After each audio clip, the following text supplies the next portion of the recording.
Stand up. There you go. You were dreaming. Not even last night's storm could wake.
All right, welcome. It is Wednesday afternoon or evening, depending on where you are. It's about 4:15 here in California where I am, and welcome to Gaming Lawyer Plays Morrowind. Back to the basics.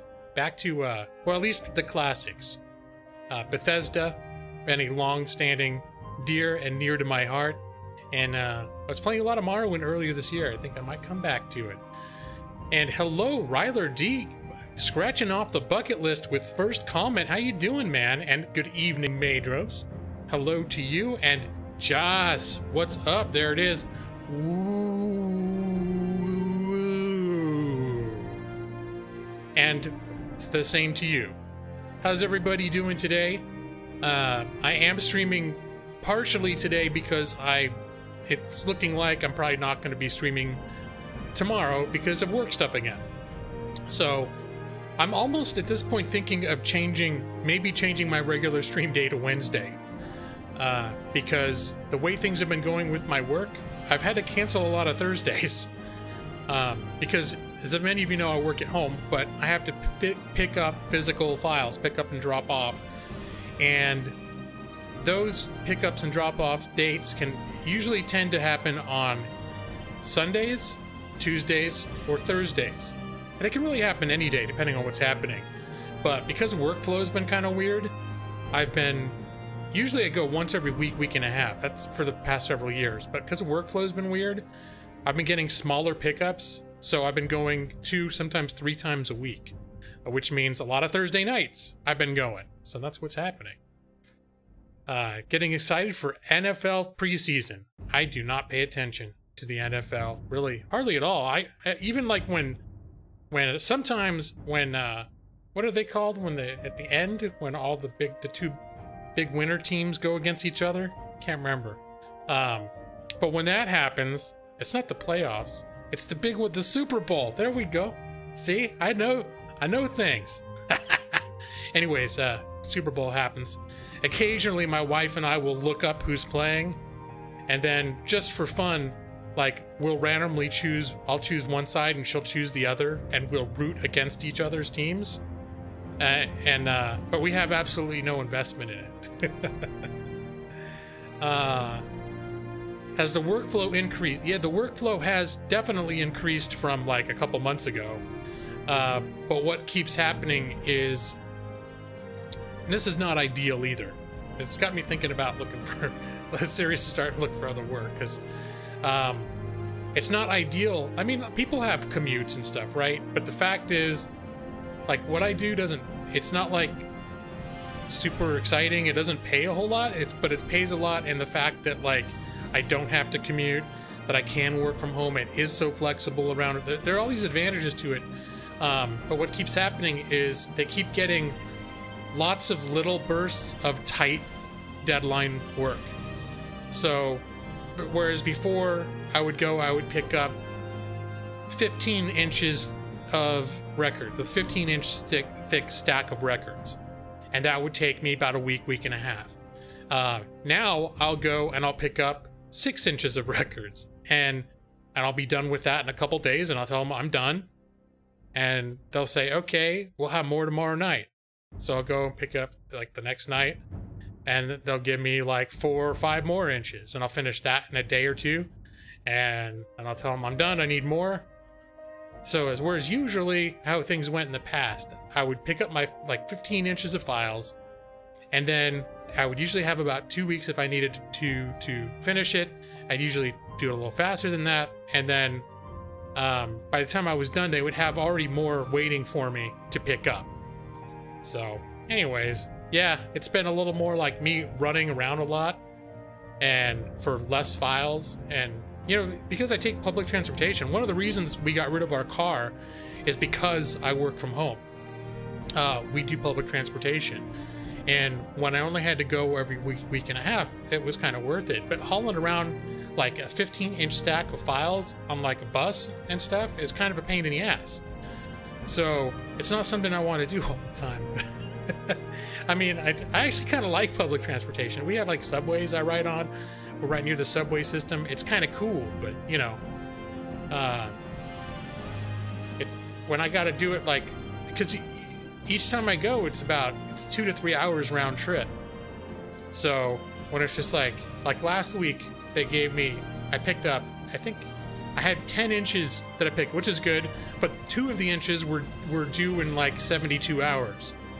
So I'm like, all right. So I had to make a special trip over the weekend to bring in like about this much, to bring this much back. It's like, and it's all right, but I'd rather have been able to take it all in like at the same time, you know? Anyways, I'm griping about it. Mentioning in the past often got really slow, but it suddenly spikes. Well, the thing is now is I'm glad that I'm getting regular work. So that's good. It is regular. It's just, they're making me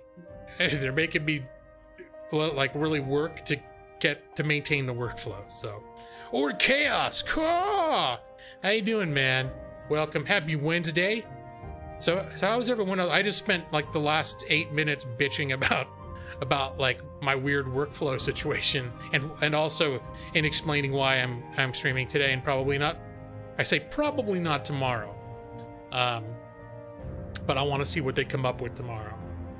So if it turns out, yeah, if it turns out I don't have, because I just wrapped up a file, and sometimes they'll pick up the work on Wednesday nights and then they'll distribute it Thursday, and sometimes they'll have digital stuff they can just email me and I'll have it in the morning, which means I won't stream at all tomorrow, or I wouldn't be able to. But and then if I don't know, even if I have to go in the evening and do the pickup, I might stream during the day, but we'll see.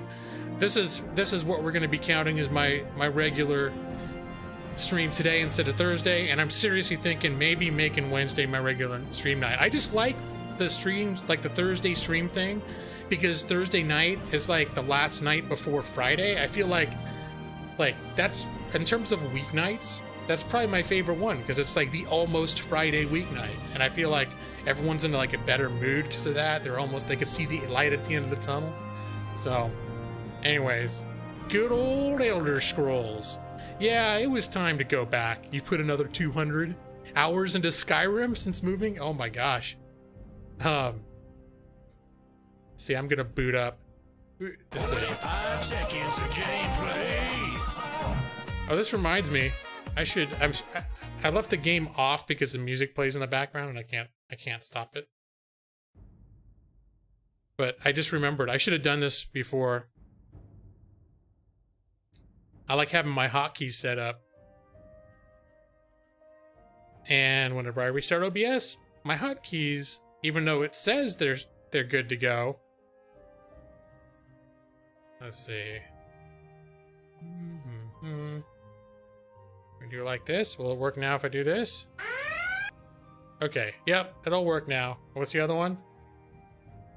You know what? All right, good deal. Yeah, that should be working. All right, Morrowind. Come on, OBS, hook onto Morrowind. There we go. Oh, and hello, Nick. Good evening, sir. You were just about to try to message me on Steam, which would have been a first for why? Just to tell me that you've been playing Skyrim again. You noticed one of the streams you recently missed was No Man's Sky. Yeah, I did do. I dabbled briefly in No Man's Sky since they did that huge update. But I don't think I'm not really feeling No Man's Sky right now. At a certain point, I'm probably going to dive back into it because I streamed a little bit and I was playing it a little on my own, but it just wasn't like every now and then. No Man's Sky, I'm in the right mood for it and it'll catch, but I really got to be in the right mood for it. Okay. Oh, welcome to Thirsk, friend. There we You go. should speak to Skolder Wolfrunner. He's the chieftain of this hall and wishes to meet all new arrivals. Okay, so it's been a while since I played, so this might be a little rough. And I did play. This is a game I decided early on that I do stream it, but I also play it in my personal time. I don't want to have two separate games because the game is too huge, and I've owned it since 2002, and I've never finished it. So, every time I stream it, I'm further along than I was before. But I'm currently doing the. It's not the Dragonborn DLC, but it's whatever takes you to that same area as the Dragonborn DLC. Why can't I think of it? Anyway, I'm in one of the DLCs. It's like the Snowy Island. It's like Nord type stuff, and doing some quests in there. And I think I just rescued this lady. She's from our keep, from like working for the Empire. She was trying to spread the Imperial cult religion to these barbarian guys, and one of them took her prisoner and had her locked up in a room for 3 weeks. So I released her, and then the guy got really mad, and I think I'm escorting her back to town. So that's what's happening in game right now. Oh, messaging Nick. Okay. Pause live gaming. G law or scree law. Either pick your poison, man. All hail the pointy. That's right. He is talking to a lady. Why, hello, hello, hello. He's got to do his little. Wait, how do I make him? There we go. Ladies love it when I dance with them. And bend my knees. Okay, I don't know what he. Solstheim is the place. That's right. You ran into the quest that you never actually done. All the time you played Skyrim, they do occasionally. All these games will have, like I know, years after I thought I'd played the hell out of Oblivion on YouTube, I would see quests that I had no idea. Like you almost have to get lost to find them. You've gone back into WoW in an attempt to unlock Void Elves and Lightforged Draenei. I've been thinking about World of Warcraft, but I'm not feeling it. I'm not feeling it right now. And actually, my wife and I started playing Elder Scrolls Online again over the weekend. So that might be our thing that her and I are playing right now. And did I say hi, Dark Litton? I saw your name and I can't remember where I said hi. What did you come into? I was strutting my stuff for the lady, Dark Litton. Can't you see I'm wearing my sexy hat? And there's a lady here? This is it. Where's some of you here when I was there was actually like a stripper dance club type thing in one of the towns. I think it was added by the Morrowind Rebirth mod that I used that adds a ton of stuff to the mainland. And I actually I got up on the stage with the dancing ladies and played some music that night that I was streaming and did that dance. And I think I was like taking off articles of clothing and doing like, come on, ladies.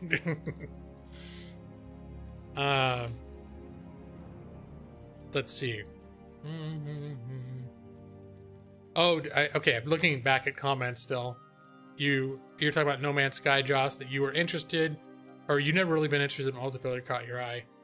Multiplayer is not that big. Well, I think it might be somewhat well established now that multiplayer is not a huge priority for me. In fact, when I play multiplayer games, I frequently play them basically solo.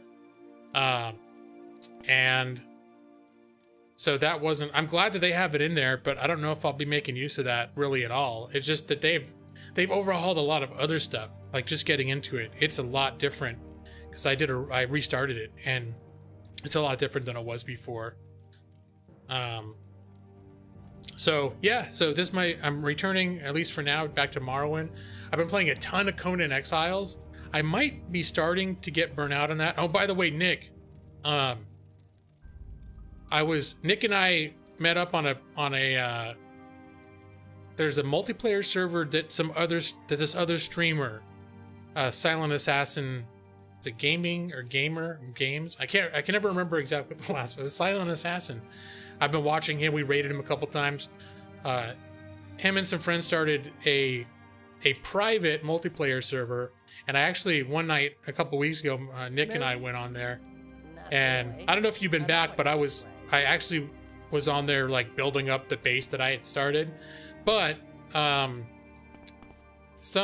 guy that their friend that had bought that server or was renting that server went MIA. I don't know what the hell happened.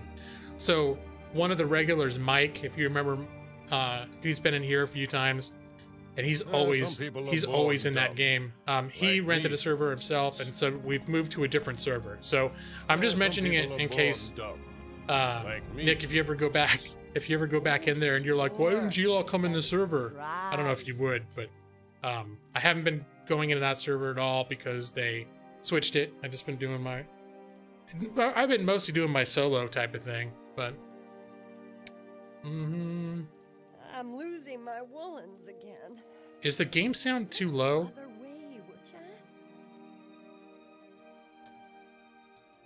Okay, let me know if the game sound is too low. Let me see if I turned it down.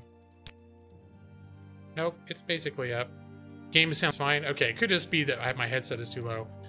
I think when I started my stream and I played the trailer, maybe the trailer was super loud because the game just sounds like almost nothing by comparison. Cold? This ain't cold. See, you've been playing your solo game. Now You'd hop. Okay, if we ever play again, you'd hop into the new one.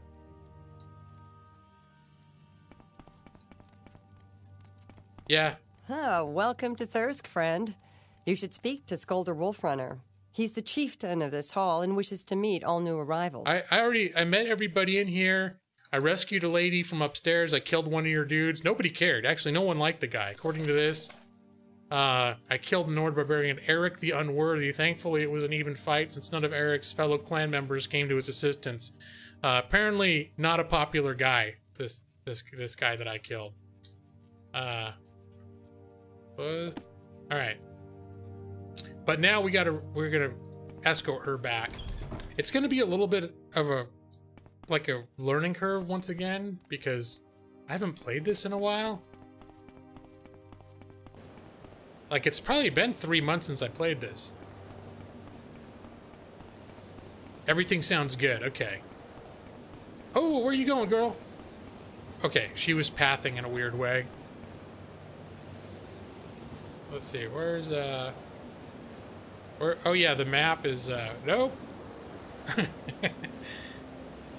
This is the map. Okay. My gosh, I forgot. I have everything down to muscle memory, like when I play other games that have maps, and I forgot that the interface for Morrowind is a lot different than almost everything else I play. So we're up here. I need to escort her now to Fort Frostmoth. You have a tower up in a Raining Wolf area. It looks neat. A little unpractical. Round towers make tighter placement of rectangular tables. The only reason I haven't built seriously up there is because I'm afraid that they have these things called purges that happen every now and then. And so I'm afraid to set anything up down there until I'm in a position to build something strong and have lots of thralls to defend my base. Because I'm afraid when a purge comes, I've heard of purges break just destroying people's bases before. So I think what I normally do is I build one close to, like in Conan, sort of the noob-ish area is a desert, and then there's like a cliff or mountain range type thing, and then up beyond that is kind of like, it reminds me of the Pacific Northwest. It's just, or like the Scottish Highlands a little bit, large for like trees and big grassland type things. Oh, you turn purges off. Okay, well then you don't have to worry about it. I'm not giving up that easily. No. Can't be letting this happen now. I'm afraid to hit the person I'm escorting. I have the upper hand. Okay, I know it says I don't have enough charge, but I don't need charge. I'm not giving up that easily. Okay. Well, that was an interesting combat. I forget. I have a weight mod. Even so, I'm gonna have to sell some stuff soon. I'm almost carrying like 900 pounds right now. If you were playing with others, you'd be okay with it. On solos, just you'd be like, yeah. That's one thing too on your own server. You can really customize things to your heart's content. In fact, that's one thing that they've done. What? Don't go after the damn bear, you idiot! Stupid.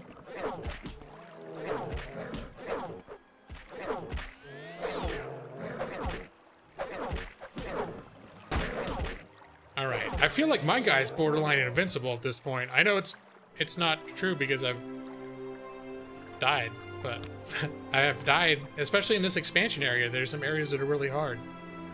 But yeah, in the new server that we've been playing on, they've set up all this stuff to make it easier. Like you get 3 times the resources when you're mining and like trees or rocks or whatever you're going after. Okay.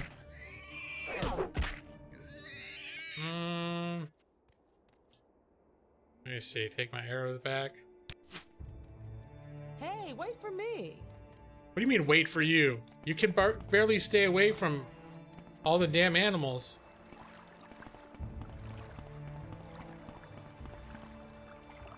First they try to force religion, then they try to fight a bear. Clearly they're not smart. You're talking about her? Yeah, she's very aggressive. That's probably what she's doing. She's trying to convert the wildlife. Have you heard of the 9 divines? Bears are like, oh, not this shit again. Like, thank you. Yeah, we already heard. Thank you. Let's put that away.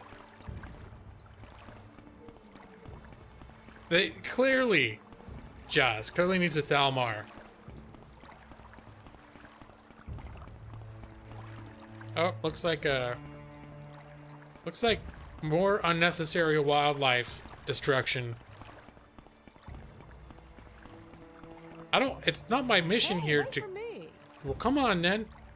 I have a. Oh, I don't know if you guys saw this, but I have put permanent enchantments on certain items that I have, so now I can jump really fast. I run fast a little bit too. So I just realized, I was like, whoa, there we go. It's fun though.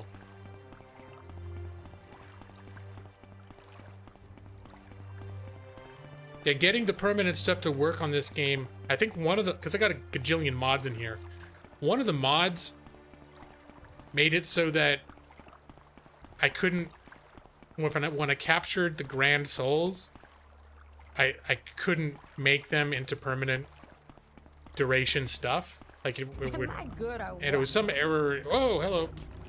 So then I put in another mod that basically lets you use anything, any soul I think you can make into a permanent one, but I've been using it judiciously. judiciously. Basically only using it with souls that would normally allow me to create a permanent duration item. What is this guy? Stupid fetcher. Okay, stay back. You should have picked an easier opponent. Am I good or Two-handed what? sword, running at me in his undies. Clearly some sort of a This is too druid. easy. That's what the druids are like in this place. They run around in their little undies. Actually, if I had the right mod on, they'd probably be naked. I don't need any of... No, I don't need any of your stuff. And hey, Evie, how you doing? I'm doing pretty good. Decided to stream today since I think I got work stuff happening tomorrow. So, but yeah, I'm good. Just been working. Having fun. I've been playing a lot of... Die. Oh shit, come on. There's a bear down there too. This lady. I have the upper Can't hand. wait to get her back to town. You should have picked an easier Good or opponent. what? She's gonna get her ass killed. Alright, again, we don't need any of that stuff. Hey, Come on, no! for me. Shit, where are you going? Okay, she's flipping Run or nuts. Come here, die. bear. That's okay, I'll tank it for you. You get it. You start the fight, and I'll just tank the... I'll get aggro, it's fine. Don't worry Hey, about wait it. for me. What do you mean, wait for you? I'm right here. She's nuts, man. She'd been eating the local berries or something. I'll take the bear pelt. I don't know if that's good for anything. Hey, wait for me. Yay, escort quests. Oh, Dead Cells. Yeah, that just came out. That looks kind of interesting. It's like a Metroidvania type of game. I don't know a whole lot about it aside from... Because I'm generally not into that kind of game. But... people seem to like it. Alright, put it away. Come on, we're almost there. You don't have to fight anyone anymore. Don't. And I can be by myself. Alright. Here's another thing that's happening. That I actually, because it's during the day, I let the bird out, right? But the bird is being weird. You gonna say hi in the microphone? The bird is being weird. So the bird's running all over my pants. And I think she's... I don't know why. I tried to get her up on my shoulder, but she wouldn't stay. So let's see. Maybe she'll stay for... Nope. She's climbing back down again. If you get into too much mischief, we're not gonna... I brought you on here because people... You got star power, and people like to see you when I stream during the day. You look like you want to get into mischief. Or just sit on my knee. I don't know. So, you know what I was playing the last couple days that actually turned out to be fun? It's one of the other... it's one of the early unlocks for... the Humble Bundle monthly that I get. I think, what was the main one? Oh, Tales of Berseria. It's a JRPG. That's why I unlocked it. But there's another one called Hats in Time or something like that, or a Hat in Time, or I think a Hat in Time. And it's basically like a Mario 64 in the tradition of that kind of game. It's actually pretty good. So, I've been playing some of that. Again, that's in the Humble Monthly. The unlock right now, if you do if you pay for next month's now for $12, you get Tales of Berseria, which is it seems to be a very highly regarded JRPG. It's part of a long series, most of which I think most of them aren't even available here. At least most of them aren't on PC. You familiar with it? Yeah, Evie, I thought you might know because anyone who knows JRPGs probably knows that series. So, but I gave that a little start. I was like, it took a while to get into because I honestly, like, the whole anime thing gets, it kind of turns me off a little bit. It starts with these girls running through the woods or getting chased or something, and there's like their godfather or something is leading them through the woods, and and they're scared. So while they're running through the woods, they're like, it's like, just run, okay? You don't have to make like little, very suggestive sounds to indicate that you're scared while you're running. Just run. You don't have to. I mean, but even as I noticed, anyone play Final Fantasy 15 in here, they do the same thing in there. Like, one thing I particularly noticed is when you get gasoline, when you refill your tank with gasoline, and what's his name, the main character, goes to refill the gas, it's like every little movement he does, he like takes the gas off of the pump and he's like, and he like puts it into the car and it's like, he makes all these like and I'm like, you know what, I pumped gas for 25 years and it never required me to be like, putting in the gas, you know, like every little thing doesn't. Oh, hey Avery, what's up? I mean what? Hi G-Law. All right, so where are we here yet? Where am I taking this lady?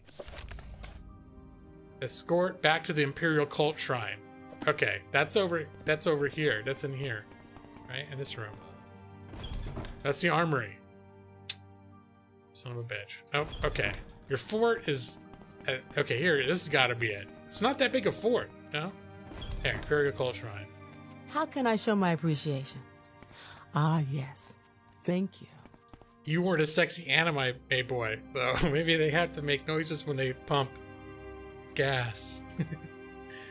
All I know is I was like, you know what? I would be really into the pump and gas scenes of Final Fantasy 15 a little more if it didn't sound like the guy was trying to like hump the gas nozzle. Just gonna pump my gas. Yeah, that's how I was.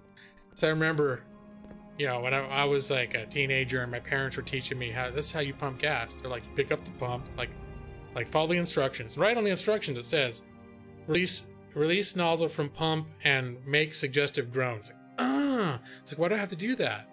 It's like, because it's just part of, you know, when you pump gas, you know, it's part of what you do. It's like, hold on. I need a little sip.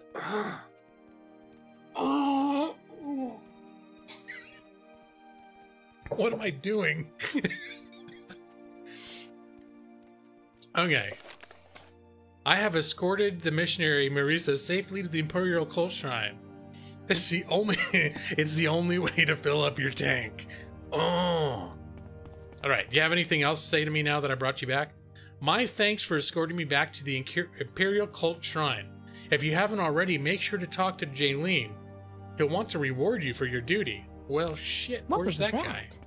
What do you mean, what was that? That was me. I was saying, hi. Who's Jaylene? This is Jaylene. He's right here. Now, to empty the reservoir. I just gotta fill the tank. By the 9 divines, you rescued Marisa. Please take this gold. I know it's not much, but it's all we have in our coffers. I wish I could give you more. Marisa is invaluable to me and the Imperial Cult. Let me click. I gotta click goodbye. Soy Bomb! Caw! What's up, man? I was hanging out in Soy Bombs the other day. I was work lurking. So I said, good. Where's the money in that? What are you talking about? It's a good guy. If you're not subbed to Soy Bomb, especially if you like retro games, but honestly, I'm not a big retro game guy, unless you consider this retro, but I think this is a little late for retro. But I like Soy Bomb. So I like listening to you, man. And you act goofy too. I enjoy that. I like a man that acts a little goofy. Caw! I sounded like Penn Jillette. Is this your... No way, is this your first time in here, Soy Bomb? I know I've known you for a long time, but I could have sworn you've been in my streams before.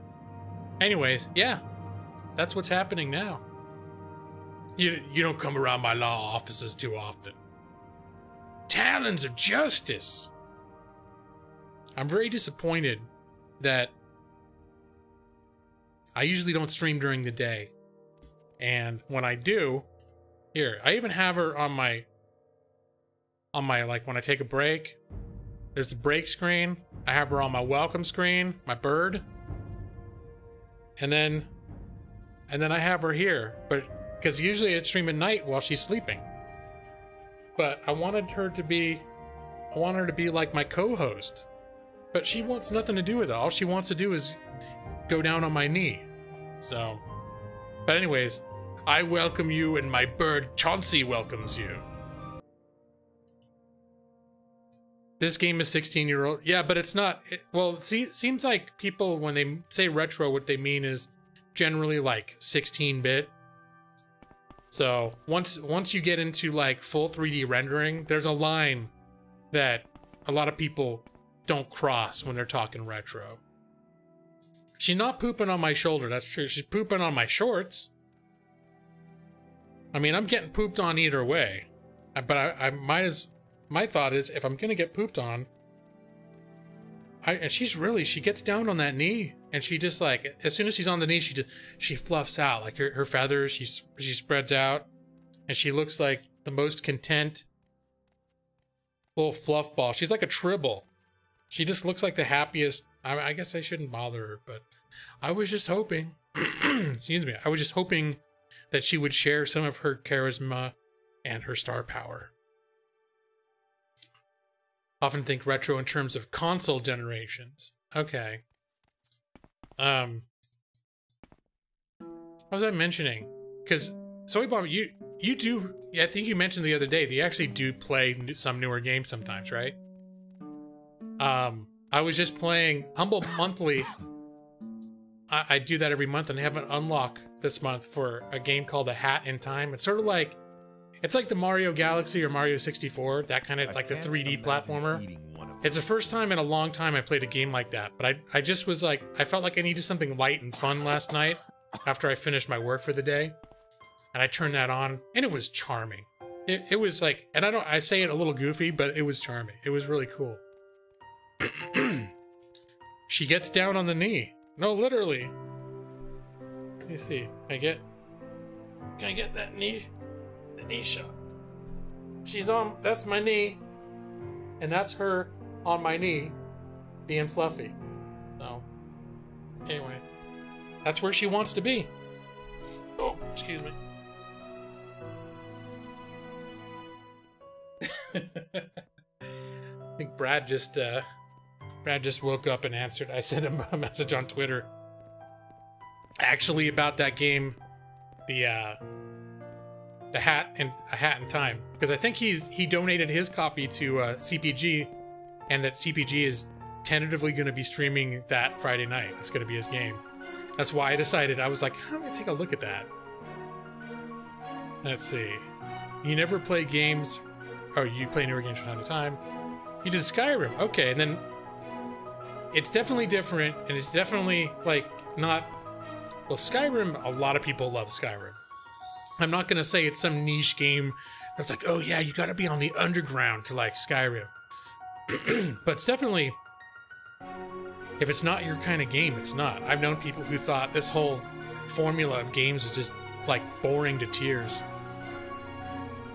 Gotta do the bird lifts. Yeah, she's just, oh my gosh. She's fluffed out to like twice her size right now. And just, she's grooming. She's like just taking a bath on my knee. She's having a great time. She's having the time of her life. You fell off cliffs too many times? I guess there are lots of mountains and stuff, but that's why you stopped playing it? Because you fell off too many cliffs? That's the first time I've heard someone was like, you know, this game Skyrim is pretty good. Except for all the damn cliffs. I can't. Let me see. Okay.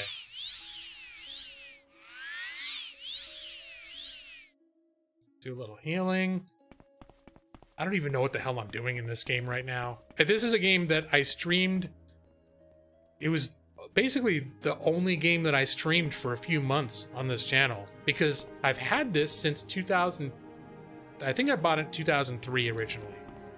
And I never finished it. One of the reasons I didn't finish it when I first got it is it's not the most well-optimized game in the world, and I didn't have a PC that could really run it very well until many years later.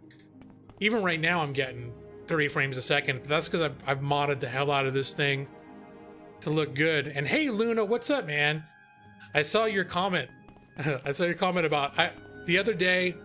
I was changing a bunch of unlisted stuff back to public because when I went dark a few months ago, like when I needed a break from YouTube and I was getting trolled and stuff. I mean, part of it I was just like, you know what? I basically I clicked select all on basically everything on my channel and did a multi-action, just change it all to unlisted. It's like I want my stuff to be everything to disappear for a little while until I want people to see it again. And so over the last month or so, I've been slowly adding stuff back on to be viewable. And yesterday I decided, screw it, I'm just gonna take however long it takes and just get all the other stuff put back onto public again. But what I didn't realize is that apparently there were a handful of things that I guess I never had public before. I had them unlisted for whatever reason. And those were sending out auto tweets and showing up on people's feeds as a new release. So people are like, oh, sweet, Witcher 3. G-Law streaming Witcher 3? And it's like, that was streamed like at the beginning of 2016. Or it was 2016. So you can never play a game for months on end on stream. You have to keep it varied. And well, because if you play games that you can wrap up. But one thing is, like with Skyrim, I like streaming it because I kind of like games. Like you've noticed, I mean, this is even like as a joke. 25 seconds of gameplay. I like to play games that I don't have to pay a whole lot of attention to, and I have that set up to warn people that, okay, if I'm gonna pay attention to the game and not pay attention to chat or focus on talking to chat, it's an exception to the rule here. But why I like games like this and games like Skyrim that I can play over and over is because it's a very slow pace, as opposed to like a platformer where in order to do anything, you kind of got to pay attention to what you're doing. And I'm not good at that. Where I think you were even talking about this the other day. Or in general, people that play platformers, it's like the chat kills. Looking over at chat, it's like, oh, died. It's like every time someone tries to say something to you in chat, it's like, oh, I died again. Alien Isolation? Was that one of them? I was worried because it shouldn't have been that many came up, but I think what that was, you know what that was, is that was in 2015, that one. And it was it was in December 2015, and I started streaming. I was streaming a lot of Alien Isolation then. I was streaming Alien Isolation, but I had streamed Minecraft previous to that, like my stream before, and I forgot to change what game I was playing. So Kang Gaming raided me because he's thought, oh, Gaming Lawyer's playing Minecraft, and all, you know, he had at that point a lot of kids in his stream, and they're all excited to see Gaming Lawyer play some Minecraft. So I got probably the biggest raid that I've ever had.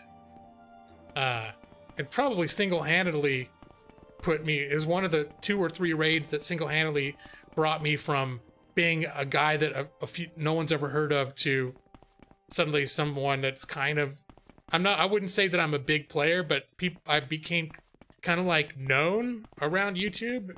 And that was, anyway, so he came and wanted to see Minecraft. And so I was like, okay, well, I got a raid, like 100 people showed up wanting to see me play Minecraft because I said I was playing Minecraft. So I switched Alien Isolation to Minecraft, and then later I actually cut together a separate video where I cut the Alien Isolation out, and I kept the original uncut stream private, and I forgot I'd done all that. So when I listed it as public the other day, that stream popped up, because it's still on there, I just never had it. It popped up as a new release. It's like, oh shit. Yeah, Witcher was another one. I don't know why that one was private though. Chat kills could be funny though. The first, yeah, well, Evie found me. My first YouTube gaming stream, period, was Alien Isolation. I was playing those challenge modes. And that's what I did for the first, you know, because those are short, episodic things. And I was like, yeah, it'd be cool to play sort of match type games, like little bite-sized, and Alien Isolation, which I love. And I'd never played them before. So I thought that'd be a perfect thing for me to stream, because I didn't want to commit to long streams, but I wanted to be like, oh, let's see if I can get on a stream and finish, like, do this one section, this one, like, Alien Isolation challenge. But yeah, Evie 23 is my first regular viewer. She's the first. You weren't the first ever to watch me, but honestly, though, you were probably in the first 5 people to ever hang out in my chat and say, actually talk to me. And you are the first one that kept coming back. So if it were not for EV23, I've said this many times, if it were not for EV23, after my first week of streaming, I probably would have been like, well, that was an interesting experience, but if no one's gonna watch me, because I was determined at that point I was gonna be a Let's Play channel. I never planned on being a streaming channel. It was just something I was trying out. So, a lawyer falsely advertising. It was a mistake. And hey, Matus, it's Morrowindy out here.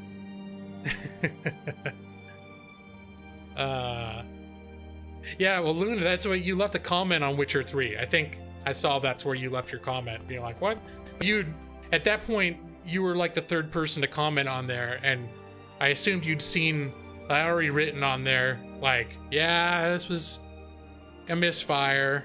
So, all right. Should I play a little bit of game? Should I play a little bit of game here? And nobody wants to raid someone playing Barbie or Power Rangers. My streams normally end at around 12:30 in the morning. So if you were ever on at 12:30 in the morning Pacific Standard Time, I would raid you. But I typically raid people, and it's unless they're playing the exact, like if I look and I see someone's playing Morrowind, and that's like, whoa, that's crazy. No one like hardly ever does that. So I might raid someone on that basis. But normally I raid people because I like the people and I don't care what they're playing. So yeah, Jazz. Yeah, I'm sure you did. Nick has mentioned several times that he met me. He first found me through Kang. I think Kang, between Kang and Game Dojo, those two people are probably single-handedly responsible for setting my channel in motion on YouTube Gaming in terms of people discovering me. Well, CPG I found early on too, but I think I met CPG through Game Dojo. Game Dojo was the first like big streamer that I ever checked out, because I did a stream on my own, and then I was like, I've never even watched a live stream before. Like after my first stream or two, I thought I should probably watch a live stream and just, cause I don't know what they do. I was like, maybe, you know, I could see what other people are doing and get some ideas or be able to put on a better live stream. So I kind of looked at like Game Dojo as sort of in particular, sort of an example of, because at the time, he still is, he's very conversational. He's a lot better at playing the games and stuff, but and King Gaming's the same way too. Just good with the audience and interactive with the audience. Narcos is another big one too that I met early on. I actually met Narcos because of EV23, because EV23 was probably the first person who ever followed me on Twitter. So I followed her back, and when I looked at her channel, she had, I think, Evie, I think you had fan art for Narcos or something. And I was like, oh, let's check out Narcos. So I went and looked at Narcos and immediately thought Narcos was awesome. Like I first time I caught him in a stream, I was like, dude, this guy, I love this guy. So, all right, Bird. gonna go on $8 perch? Yeah, $8 perch is up there. When she's not on my knee, yeah, she likes $8 perch. She's looking up at it. She wants to go up there. I always call it $8 perch because at first it wasn't. I don't think that perch was appreciated, but we could have got a cheap perch for $3 or $4, but instead we purchased an $8 perch. So I always remind her that it's an $8 perch. It's like one of these little stick perches. I actually have it screwed into the wall so she can have a place above me to hang out, because otherwise she'll try to hang out on my lamp, and that's over my desk, and that's over lots of things that I don't want her to poop on. So where she's hanging out above the wall, she poops on linoleum floor, which is easy to clean afterwards. So see, a little bird politics thing, a little lesson right there. The Illuminati of YouTube.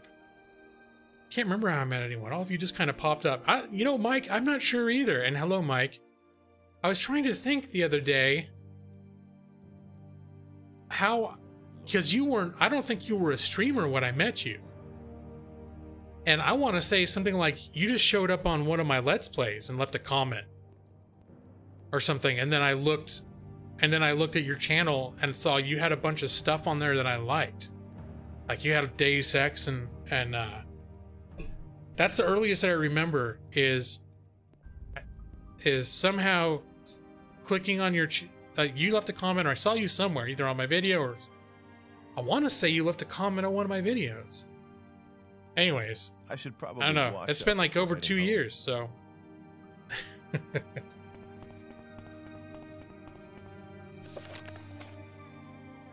Let me see. What else am I doing in this game? There was the missionary.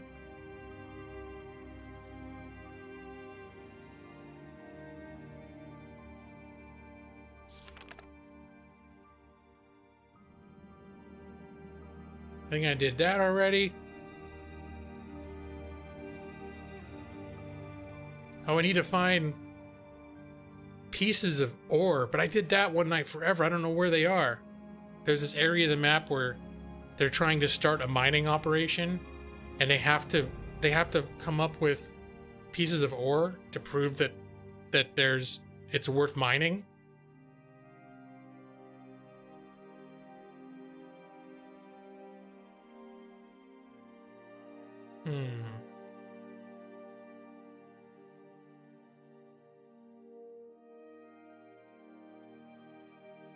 Okay, you know what? I'm just gonna go back up to that house where that place where I was just at.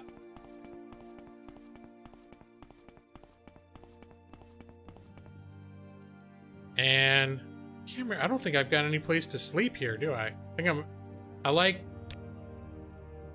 moving around during the day. So I'm just gonna stand here like an idiot all night long.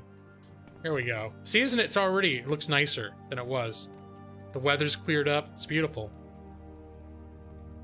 You've been doing LPs for 7 years, but you started streaming after you found my channel. The way you first said that, I thought you meant like finding my channel caused you to start streaming. But I don't know if you meant a correlation there. But yeah, I think when I met you, you were a Let's Player and not yet a streamer. And that said, I can't remember exactly. Let's see, I'm going to chroma key that bed sheet. This bed sheet won't work. I actually tried it. It's gray. So we're thinking about seeing if we can find a cheap green bed sheet. My wife assures me that we have one pillow that's got a bright, like, key lime green pillowcase that she said she got from IKEA. And just the pillowcase? I don't know. I don't know how that... I thought they came in sets with sheets. But anyways, we did a test on that, and that would work great. It's a nice bright green color. It's not like anything else. You know, doesn't accidentally look like my shirt. And she assures me that she can find it for like $5 or $6. Because I even looked on Amazon, and the even sheets were like $20. I mean, I could get an actual green screen sheet for that much, a cheap one, but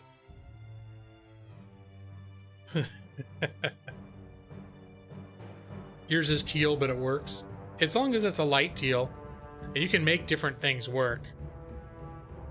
We had a sort of a dark bluish green bed sheet, and we tried that, and it was just it wasn't working.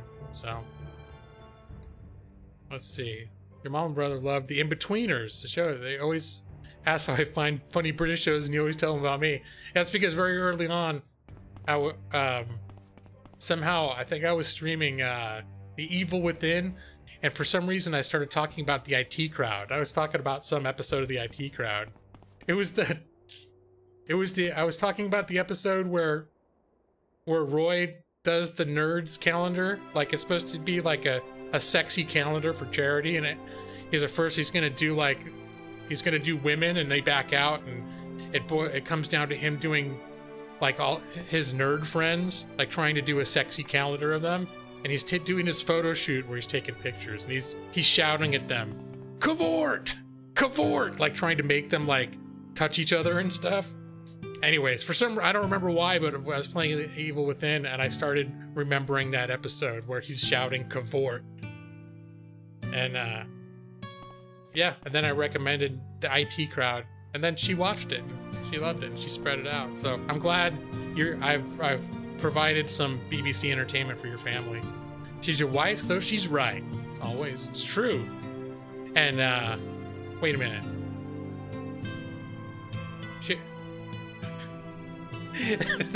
Is that why, Brad? Did I say hi to you? I can't remember when I said hi to you. I think I did. And you texted me too, because I've been playing that Hats in Time game. I think you gave that to CPG, and he's going to play that this Friday, right? I decided to check it out last night. Charming as hell. It wouldn't be a good game for streaming for me because it's too demanding of my constant attention. Unlike this game where I can stand by a lake, and it's like, oh, this is adequate streaming content.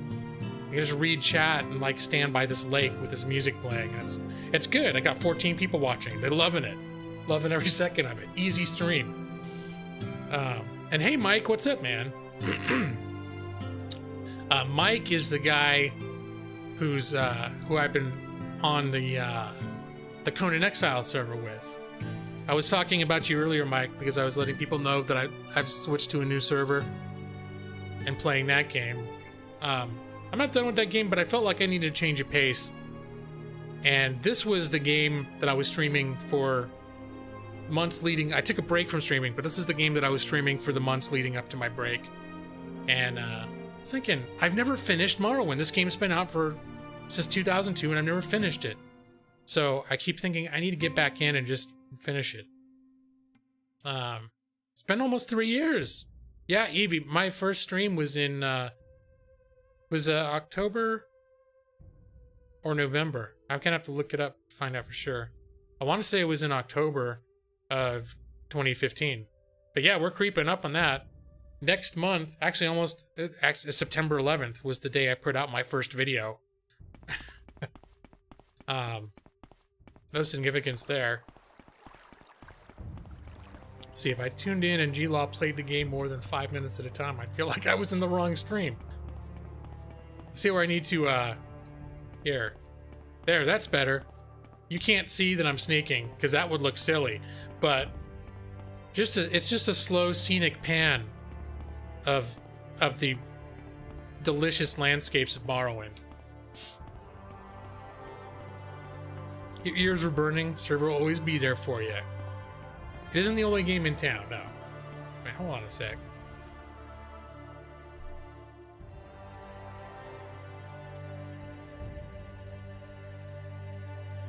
It's one of those awkward moments where I need to sneeze.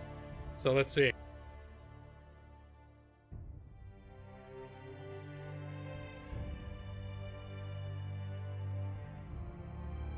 It just felt like it was going to be a messy one. It wasn't. But I needed a moment of privacy.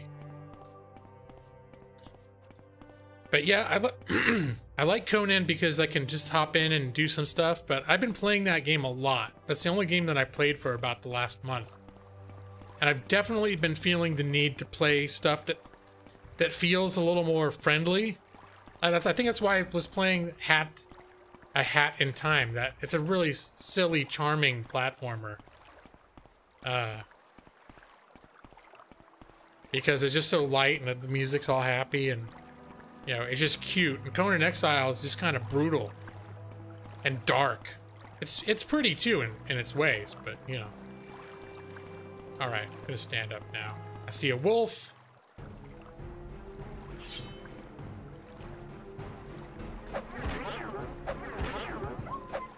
Wow. Let's see, a wolf pelt. I can't remember. I'm taking pelts, but I don't think I can do anything with those. I was initially taking the pelts thinking, oh, I can craft them into something, but I'm like, you know, this is Morrowind. I don't think you do any of that in this game. Well, Conan is not the only game in town, but I very rarely get sucked into a game so exclusively for so long, like for weeks at a time. I'm just not that kind of gamer usually. So, and it got to where I was like, I wasn't done with Conan, but I'm like, I need to play other stuff. It can't be all Conan. I get it's because Conan, in some ways, maybe if you play it too much, it starts to feel like a job. Like, well, time to go. I gotta go gather some wood so I can smelt more iron or something. Time to go. Oh, my food supplies are running low. Gotta go, you know.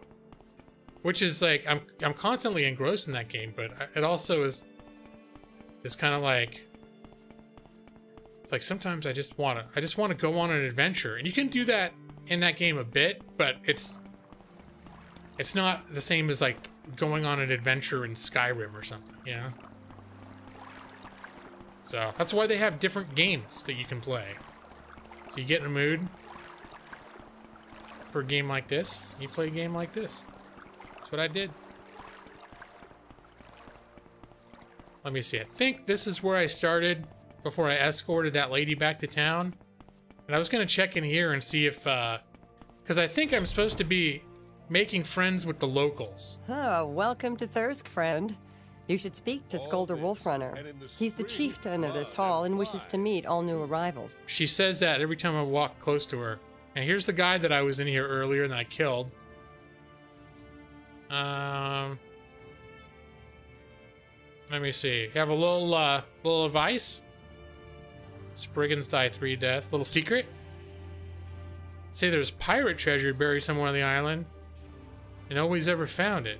I think that might have been related to the quest that I was on that my Morrowind Overhaul mod wrecked when I was playing this like 2 years ago. Why I rage quit. The last time I got really into Morrowind, I rage quit because one of the Overhaul mod I was using broke one of the main quest lines in this expansion. So now I'm not using the Overhaul. I'm using I'm doing Morrowind Rebirth, which I don't think it changes a lot here in the expansion. It changes a ton back on the original island of Ardenfell, though. It has an insane amount of dialogue options. It certainly does, but a lot of it is just like generic. Like almost all these guys in here are gonna have all of these same items because they're on this continent and they all have stuff to say about it. So it's like berserkers, oh, their kind isn't welcome here. They like mead well enough, but it's like, you know, which is kind of cool, but different. But it's not like they all have that much unique stuff to say. And hello, Alan. Welcome and good evening. All right, what am I doing? Goodbye. Hey, but so this is the boss man. Maybe he'll have something to say. Hope you find our mead hall to your liking. We don't stand the ceremony here at Thirsk. We live like family, as it should be. Tell me more about Thirsk. It's the name of this mead hall. It was built over 100 years ago by a group of Nords who left the Skal village. They were led by Hrothmund the Red, who became Thirsk's first chieftain. Tell me about Skal village.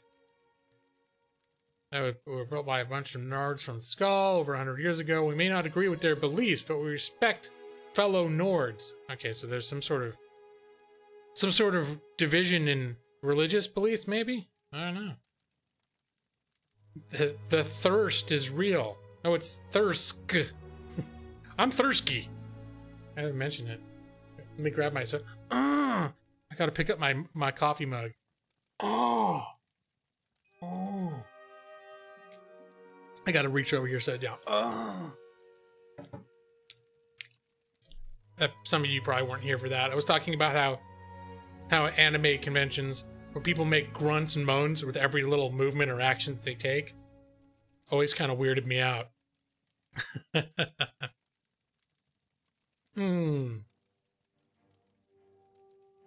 All right. Captain Fort Frostmouth. I'm trying to see if there's anything that they'll tell me to do. Okay, like mead. I already talked about, I came here looking for our missionary, which that's already done. Thirsk.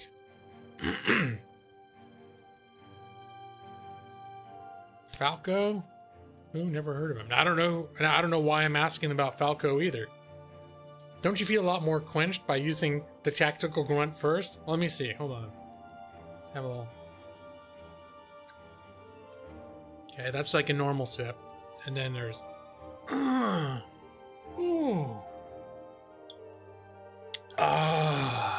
Yeah, this one. Actually, now that you mention it, I'm afraid if I do it on public, I'm going to end up on some sex offender list or something. So if that's the only problem, maybe it is better, but we have too much. I have too much social concern. You keep making those sounds, and oh no, no, Jazz. There's gonna be a soundboard of all the creepy noises I'm making while I'm drinking out of my mug. You're gonna pay like I just see you out on a date with like your phone set conspicuously on the table. you keep nudging it. It's like, oh, they're like, what's that sound? It's all be all tinny sounding. Oh. Okay, does anyone else have anything good for me to say here? Who's Falco? Why do they want... Okay, now I gotta see if there's some way I can find out who the F Falco is. Falco Galenus. Second in command, he's most of the time at the site, so I don't listen to his optimistic drivel. I think it's about the mining site.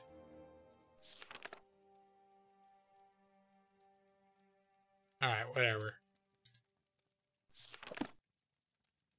Eeriest owl! Oof. Alright. I know oof means something, but I forget what it means.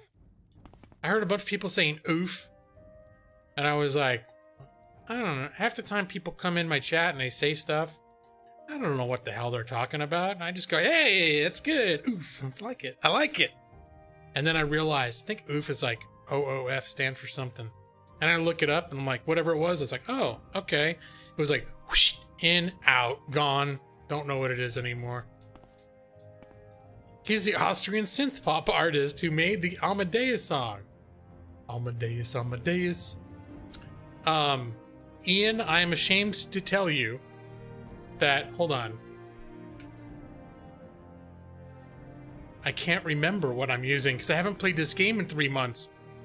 I looked at Nexus Mod Manager before I launched my game, and it was apparent to me that I did not use Nexus Mod Manager. I might have just added the mods manually. Morrowind does not get along with... You know what? I think I did. I must have just added the mods manually. I used some overhaul mods to take care of it automatically. You see in my description list down below, I'm using Morrowind Code Batch and MGE-XE, which kind of take care of a lot of stuff on their own. But the extra stuff that I added later, a la carte, was stuff that I don't think I used a mod manager. I think I I went directly to the proper game folders and manually added the mods. For example, when I added Very Rich Creeper and Mudcrab. So there's a Mudcrab somewhere out in the main world now that's got a million septums on him. I don't know where he is, but he's out there. Because mods. Why the hell not? And hey, what's up, Beard Gamer Laku? Welcome. Let me see. Children think it's from Roblox just because it's used there.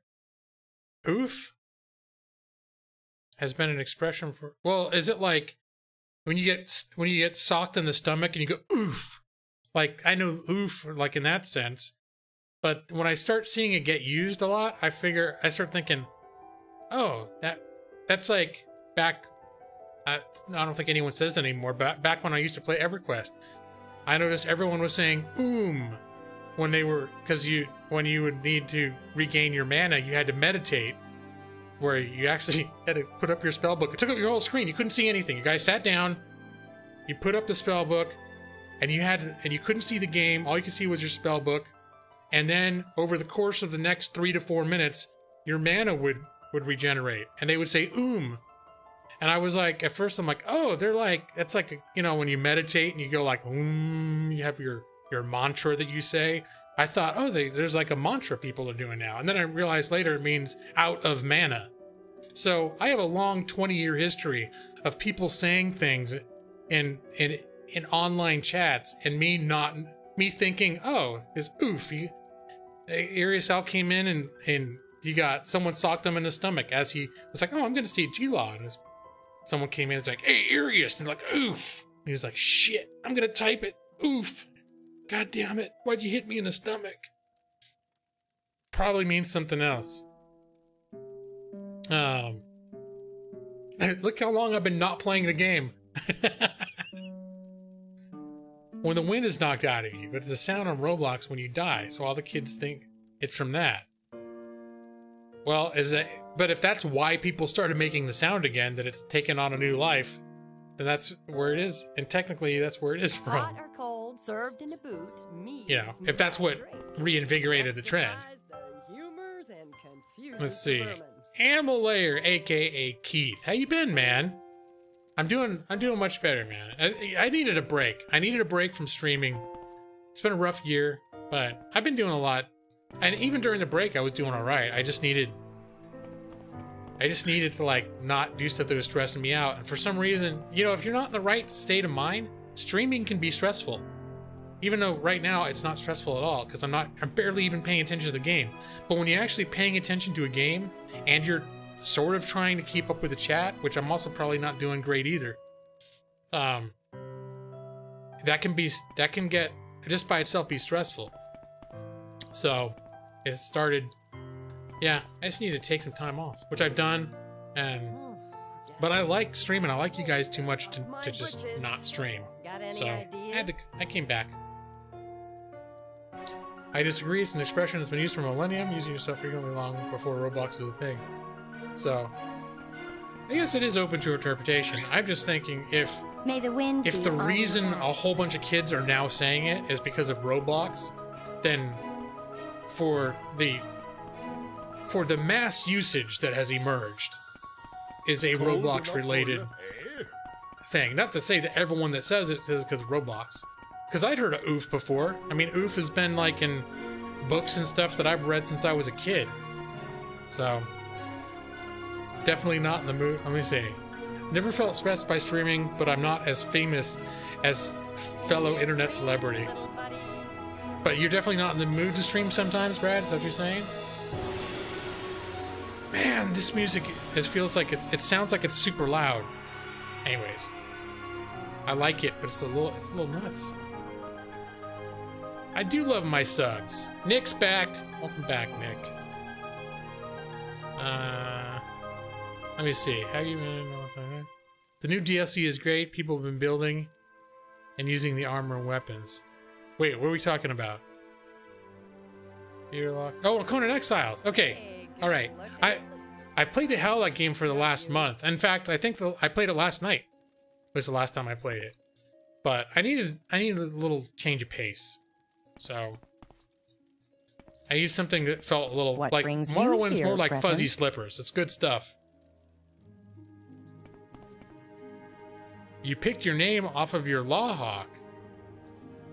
Wait a minute, was there a typo in your name? Were you, now I'm trying to remember, originally were you trying to be Animal Lawyer? And that you left the W out? Because I just see you and I'm always like, Animal Layer. I don't know what it means, but I say it, Animal Layer. I don't know what Animal Layer is. It's like there's multiple layers and you've reached the Animal Layer.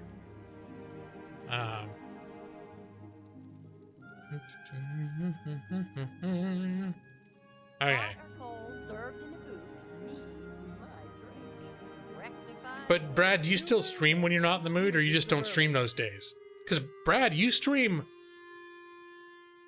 almost every day, pretty much. I mean, you do stream. It seems to me you stream basically every day, unless you've got, you know, you're traveling, visiting family, or you're on business trips or whatever. You don't stream. Be on your back. No, don't eat the skin. Okay, I don't think there's anything else for me to do in this place.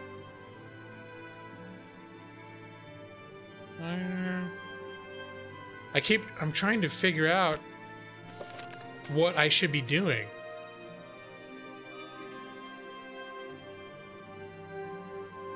Oh, I need to, okay, there's that guy that I helped kill the Draugr. It was like a fraud thing. He's supposed to kill it by himself, but I helped him. And then he said I can visit it. I helped him out. He said I can visit him in the Skull Village.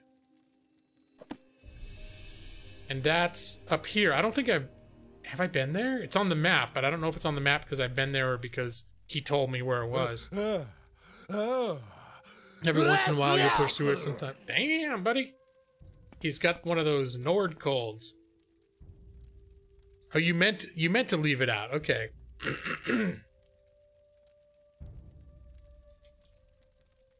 Sometimes you do. That's one thing too, though, is you'll do short streams too. Like you'll do a lot of, or you do multiple streams though. I know a lot of times I'll just see like, oh, you'll do an hour stream. I didn't stream very long, but then I'll look, and there will be like a 2 or 3 hour stream after that, like the same day. Here, so. Brenton? Your streaming patterns are strange and mysterious to me, Brad. Yet oddly alluring. Except I'm usually asleep, unfortunately. Every time I get up kind of early for me, like getting up 8-ish or so is a little bit early because usually I'll sleep until about 9. That's what happens working at home when I don't have to get up to an alarm clock. I get up between 8:30 and 9. And if I get up anytime before that, oh, buddy, I'll usually be like, there are always notifications that it'll say Brad is live, and I'll be like, bullshit, because it never is. What is this guy? Hey, buddy. He's clearly hostile. He's running at me with a weapon, but he's so tiny and cute. All right. Go out. I'll let you get a hit in on me. Okay, there you go. That's all you get, though. Yep, that's all you get.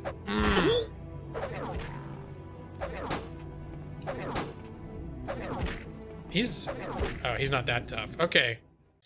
Oompa loompa oompity doo. Reekling blade. I don't think I need those. I'll take one though, just for science. Just to have one. And the shield cannot be better than what I'm using. Nope, not even close. He's never live. He's a zombie. It is a Reekling. Yeah. He just looked like a silly little monster coming at me through the snow that way. Trying to segment stuff to diminish the impact of copyright claims. Okay. That's good, because I know in the past there have been streams that just mysteriously vanish. Like occasionally you'll do something, I'll be like, oh, I want to see what it was like when he was playing that.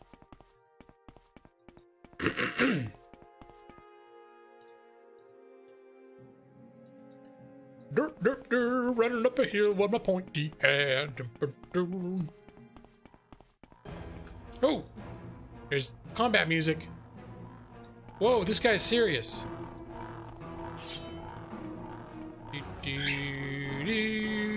Okay, hold on. Here, let's do this. Here, play my Storm Matronarch. There you go. Have fun.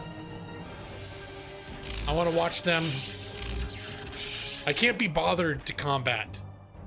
What do I look like? Some kind of combat servant? For myself? Alright, maybe a little swipe. There you go. Oh no. Alright. Go up. There you go. Stay at it. Stay on it.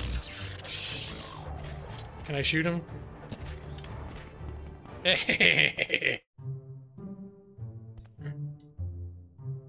Let's see. Let's get my my arrow back.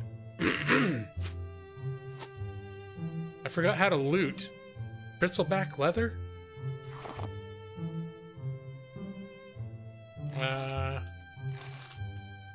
Wasn't there like a button?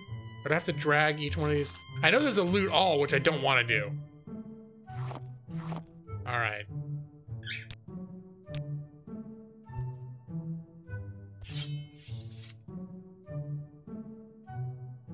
Your Isaac stream from last night is invisible in the UK and Ireland. Well, that's basically what you do, though, is you play copyrighted music constantly, like all during your stream. I just noticed that there's a wolf face on here. Probably is going to mean something later down the road. I seem to recall the wolf, the animal pillars meaning something later down the road. I don't remember what. Going north.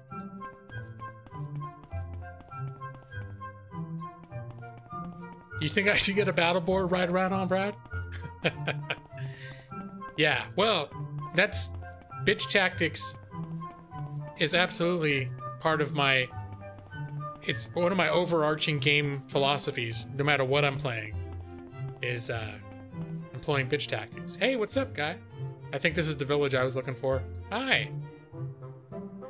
You are not of the Skull. Speak to Tharstan Heartfang in a great hall. He is our leader and will deal with you. Wait, deal like we'll converse or like whatever.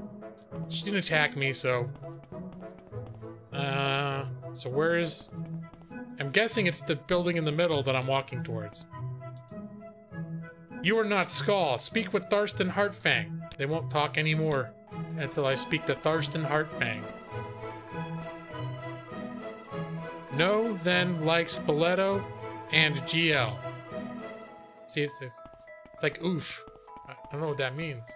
But I spend a lot of time looking over words on the chat. And I still respond to most. Maybe I shouldn't.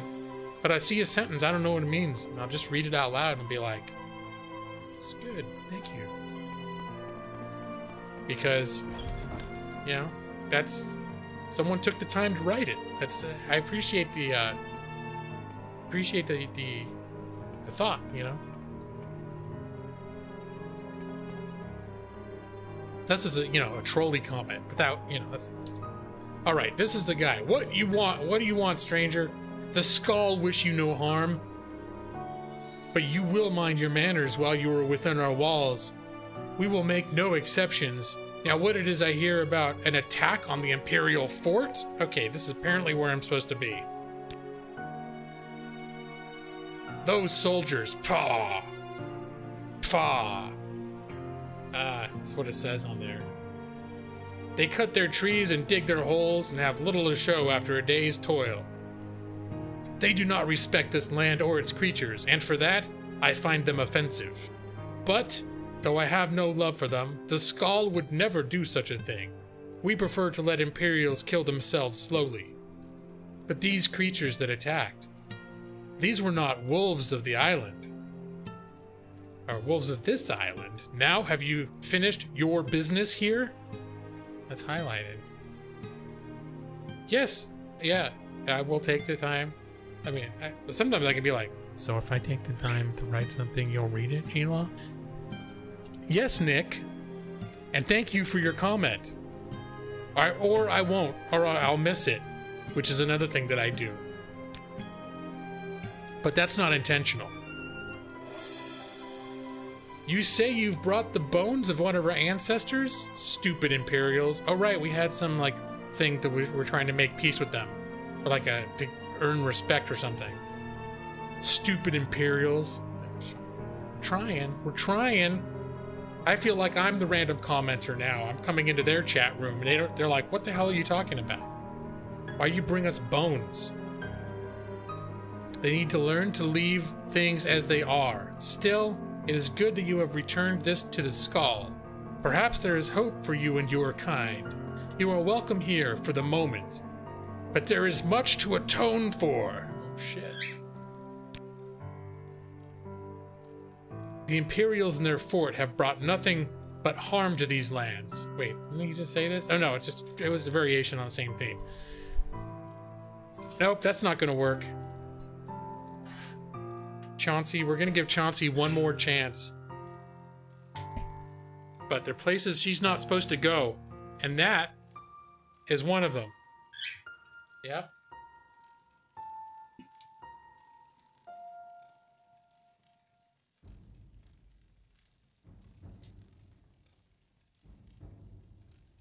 We're gonna see if we can make this work. And if we can't, maybe you need to go back to your cage. Are you getting hungry? Sometimes she starts flying. She doesn't know how to navigate very well. So she'll fly and she'll land on things that she landed on a clock that I bought as an anniversary gift from my wife last year. And I definitely do not want little bird poopies on that. Because that's what she does when she lands on something. She lands on it, and within 45 seconds, it's been pooped on, which is going to be true of my shoulder as well. But I can't put that clock into like a washing machine. Just boned the skull eater.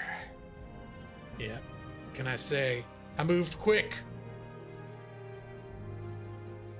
45 seconds till poop play. 45 seconds of gameplay. That's her version of gameplay. Oh, where are you going now? What are you doing? What are you gonna do? Where are you going?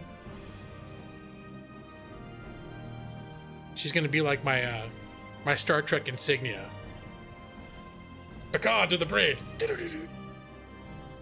Two to beam up. Me and this bird. She doesn't like to be touched like that, though. So I only pretended. But that'd be cool if I could walk around and she would just like cling onto my shirt. She wouldn't. She'd freak out and fly away, and we never see her again. If I tried to walk outside with her, but yeah.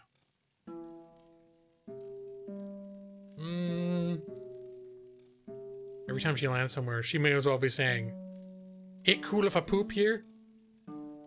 It's more like she's not asking. She's just like, oh, I'm gonna poop. Sometimes you see a look on her face, she'll land on it and she'll get this look like, oh, time to. It's sort of like her version of like opening a newspaper and sitting down on the toilet. Like she'll fluff out and she'll get this look like it's time to make this place my home. To mark. Anyways. They cut the trees and dig the earth. They are wasteful, lazy, and careless. They have no comprehension of the oneness of the land. It is this oneness from which the Skull derive our strength, and the Imperials. Nope. That's another thing. Now she's chewing the cord. Do not chew the cord. I think she might need to go back to the cage. Because you're behaving like a bird that maybe is hungry. Now that you got crap all over my clothes. It's time for a refill, right? Top it off. You already spent some of your currency. We'll see. The next question. You're already. Nope. All right. It's cage time, and I think she's getting hungry, and that's where all her food is. But she doesn't know how to get. She's not good at navigating her way back. So, come on. She was about to start chewing on my gamepad. So say bye, everyone. Bye bye. Give him a kiss, Chauncey. Yep. Okay. Now, if I can do this. Now I've got all my crap tangled up. Alright, we'll sort that out in a second.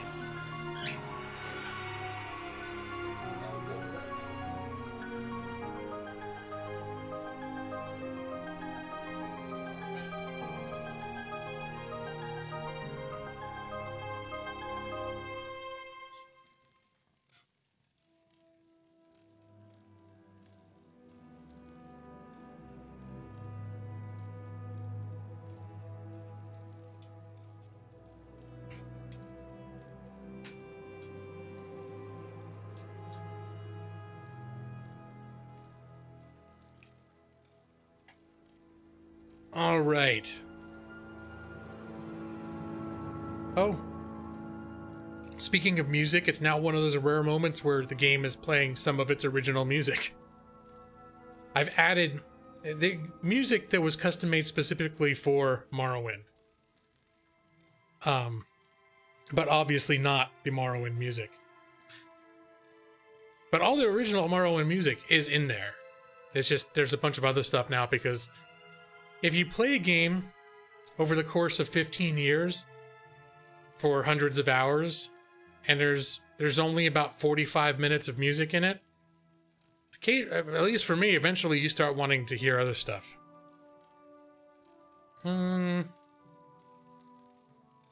Okay. But Jeremy's Soul, I do like. I love all the original music in this game and the rest of the series. Okay, apparently I'm supposed to talk about the oneness of the land. This is what gives Skull power. It is a balance of our lands, the trees and the waters, the wolf and bear. Sounds like the Force. It's like some sort of hippie version of the Force. The Imperials have no respect for this balance, and we pay the price. And it's like,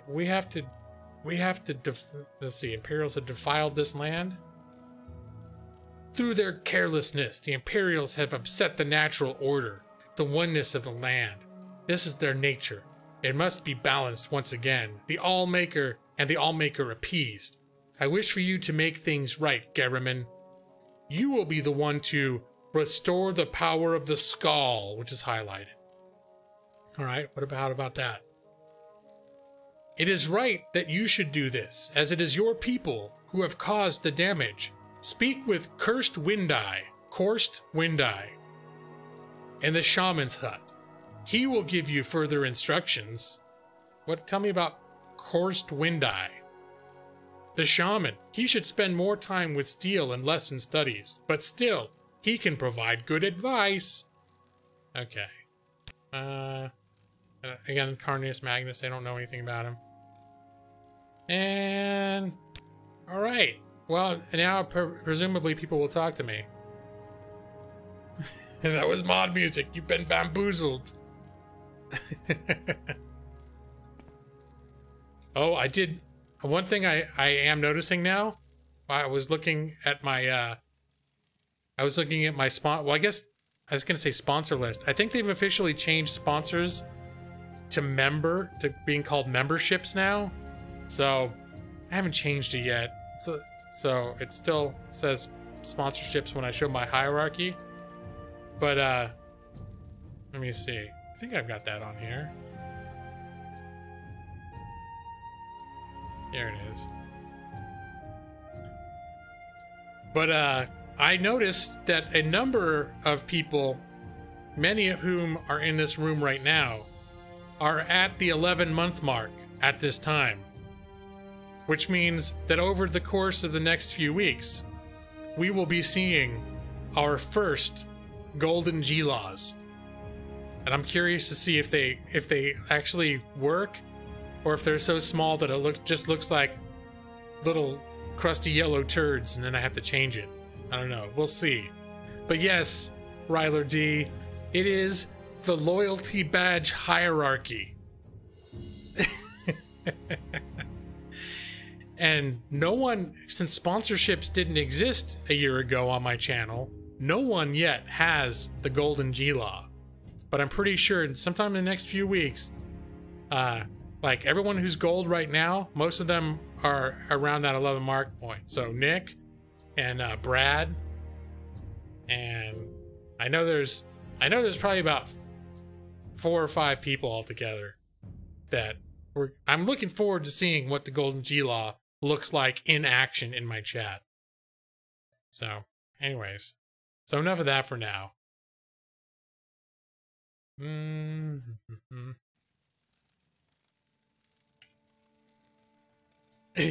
You strive to be the first golden G-Law, Nick. So I feel I feel like exploring. I'm just gonna sneak a little bit. I want to see what this place is. Pretty nice. It feels like it. I don't know if it's just me, but it's like the TARDIS. It's like bigger on the inside. I don't feel like I need to be sneaking though. But wait a minute. There's a whole second floor, but there's no extra rooms up here. It's just, I guess this is extra seating, maybe, for when he's giving like a barbarian speech or whatever. Okay.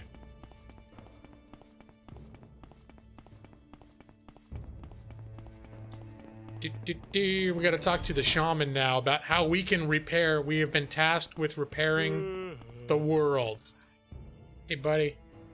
What is it I ask of this skull? Where's that dude again? What's the guy's name? Who? No, that's the wrong guy. I'm asking about the wrong people. Oh, Korst. His wisdom is unparalleled. You usually find him in the shaman's hut. Well, where the hell's that? Though often he wanders our lands on his own business. Well, hopefully he's not wandering too far. That's Ingmar's house. Wait, is Ingmar the guy who we helped earlier?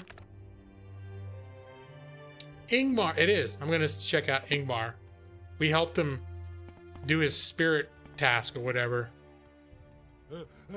You watched a vid on YouTube of a lawyer commenting on lawyer scenes from movies. He called his subs legal eagles.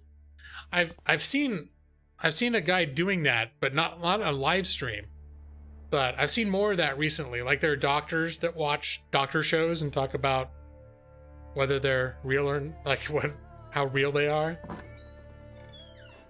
See, unfortunately, because I mean I'm a licensed attorney, but all the stuff that people associate when they think of like stuff that lawyers do, like, oh yeah, going into court and fighting the death penalty, you know, or putting people in the slammer or whatever, suing other people. It's like I've never really done any of that stuff, so I can tell you like a lot of the theory behind determining how certain principles will play out and determining like defining and determining what would or would not constitute various crimes. But in terms of like all the stuff that people do and the games they play and the little tricks and all the stuff that makes it intriguing, like I'd watch that. I'd be just like the rest of you, like, oh wow, really? I didn't know that. Same vein as those yeah. You watched the doc talk. Yeah, I watched one talking about House, which I thought was interesting. Hail, Garriman! It is good to see you again. Welcome to my home. I was hoping you would stop by. I have something for you. In honor of my defeat of the Valbranderdagger, my fellow Skull presented me with a belt of orc strength. Here, I want you to have it. After all, you earned it. Thanks again for everything. Wow, sweet. Let me see. It's apparel. I think I'm probably wearing something. Yeah, the jump that I'm wearing now is what lets me jump, or the belt I'm wearing now is what has my permanent jump spell on it. So I do not think I'll be using, but I'm going to take a look at what it does just out of curiosity. Orc strength. All right, it's got charges and you randomly get 5 to 20 strength or 30 seconds. Now see, what I have, whoops, no, don't leave. Don't go. It's much better. Oh, can jump right into his ceiling. Buddy. All right. But we gotta find the shaman. It is exquisite, Nick. See? I can get into all sorts of mischief. There we go. Up on the roof. And, oops, I didn't jump soon enough. But yeah, all sorts of places where I shouldn't be allowed to go.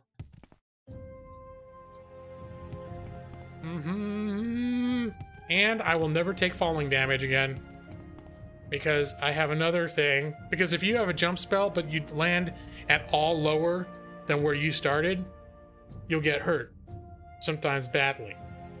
So, I also have... Where is it? Fortify Long Blade. Slow Fall. I have permanent constant effect 1 point in slow fall. Which doesn't make me actually... Doesn't make my falling appear significantly slower. But it does mean that no matter what height that I fall from, it'll never hurt me. Because if I got 1 point in slow fall. Yeah, I could survive that jump scroll now, for sure. Yeah, I can't be hurt from falling. As long as I've got that, I think they're boots I'm wearing right now. As long as I have those on, I cannot be hurt from falling. Oh. So I'm a big cheater McCheaterson now. Alright, let me see. Now I gotta find... I got distracted by all my own special abilities. I mean, you could say the fact that I can jump like this and fall off stuff and not get hurt, that you could say from a certain point of view, I already won the game. Because that's awesome. But apparently there's more. There's more to be done. Gotta find a shaman. Shaman's hut.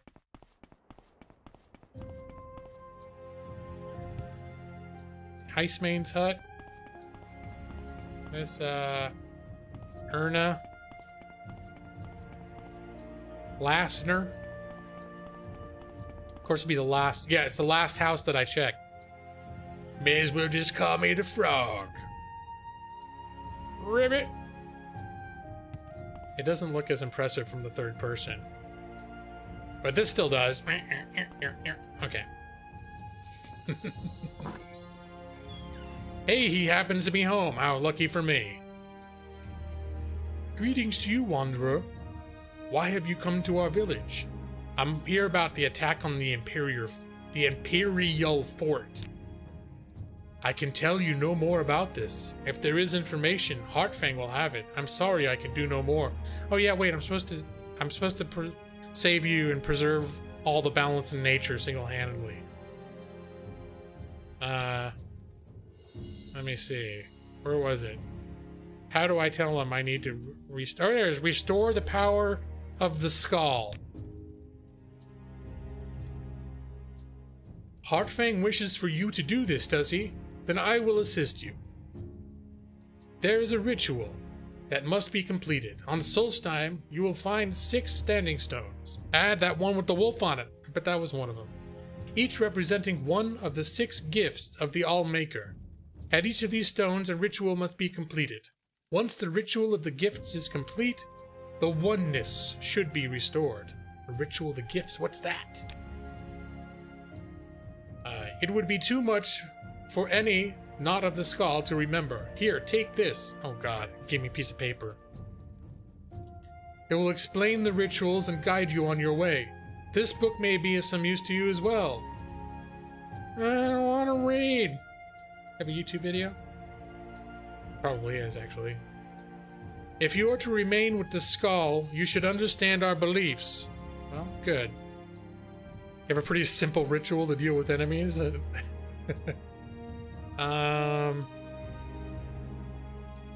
Alright.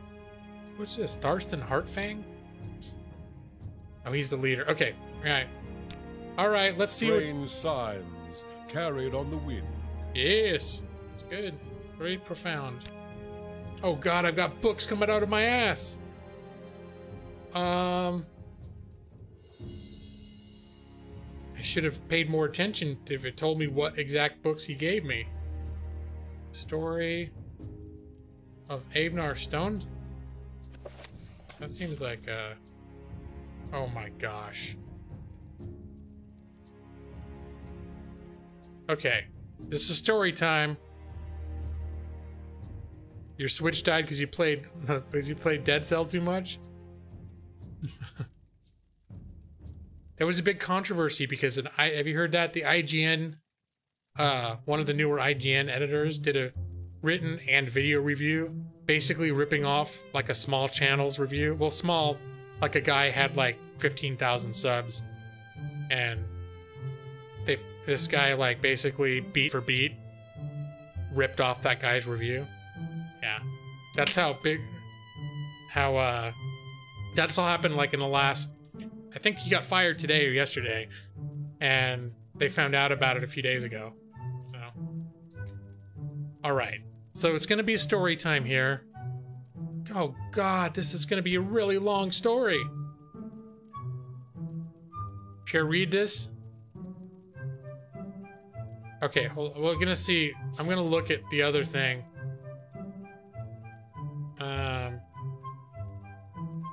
Song of Uncle Sweet Share. Oh my gosh, was this that drug? Was this the druggie?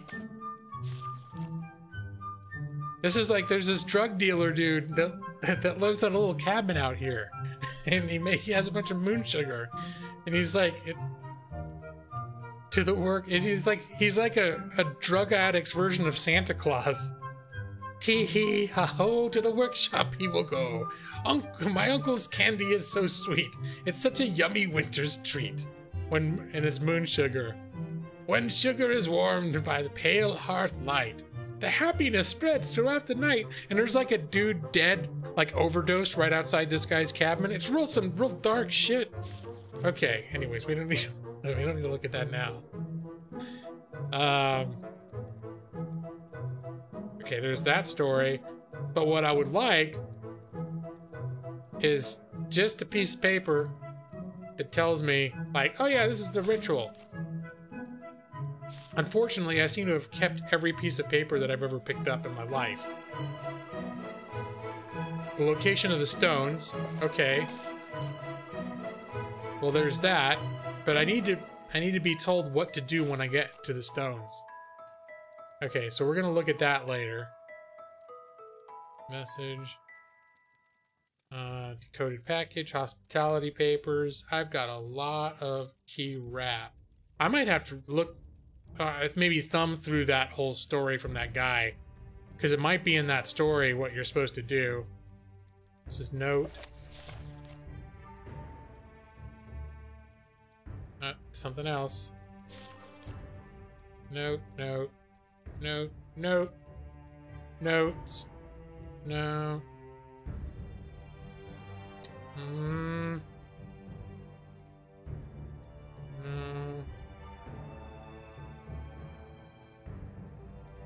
Okay, I'm gonna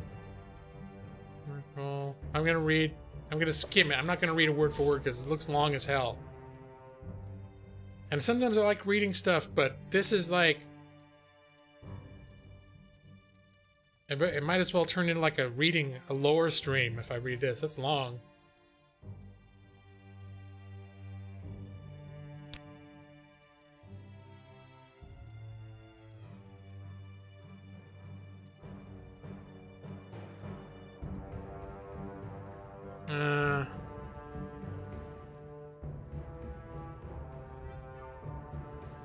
All right. Well, I just wish I wasn't carrying so many with me. It does have a lot of books. Planted the tree in the ground.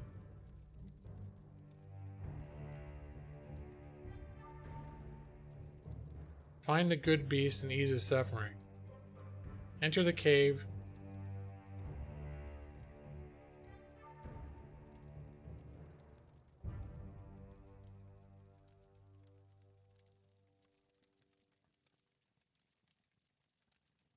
Okay, I don't even know. Hey, I'm gonna talk. Hey, buddy, can you just tell me what I need to do?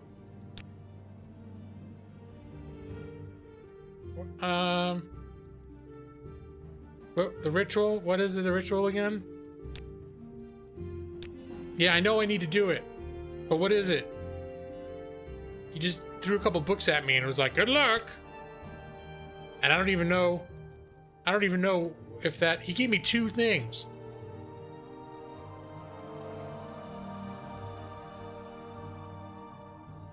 I don't even know what the second one is. Ransom of Zarek. Lost Prophecy. I know that's not it. Note. I looked at those. Note. Mystery. Message. Locations of the stones. Okay, we got the locations of the stones. Let's try the next tools. Nope, that has to do with the main not expansion quest.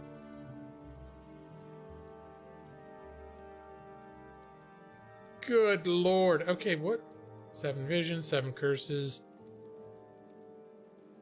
Do I have to look at that whole story? Just...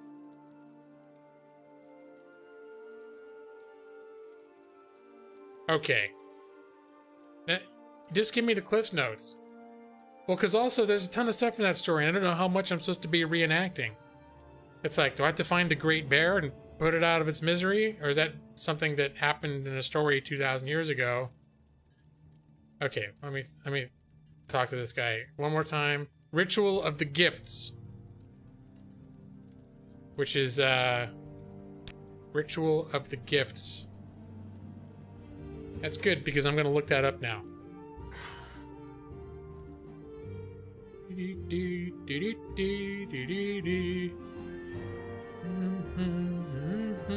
Hold on, let me have a little sip here.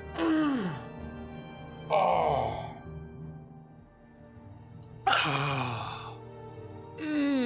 Gotta set that back down again. There we go.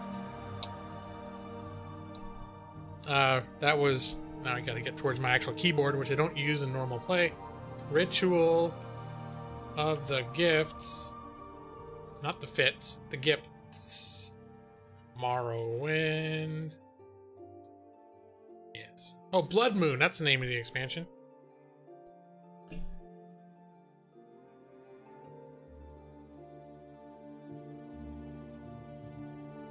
Alright, so this is how we're gonna do it. I'm gonna keep this page open.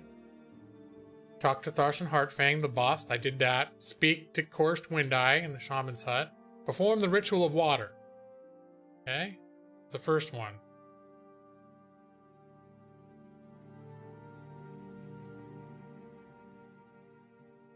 I guess there's all sorts of different ones. Good lord. Okay.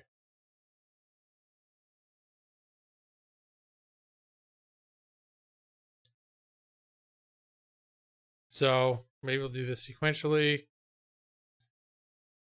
Travel to the Waterstone. Now, west of the sea, edge of the ocean, the Black Horker. Find and activate the Waterstone. Follow the swimmer till you find the entrance. Okay. Well, hold on. Hold on a second here. I do have this map. The locations of the stones.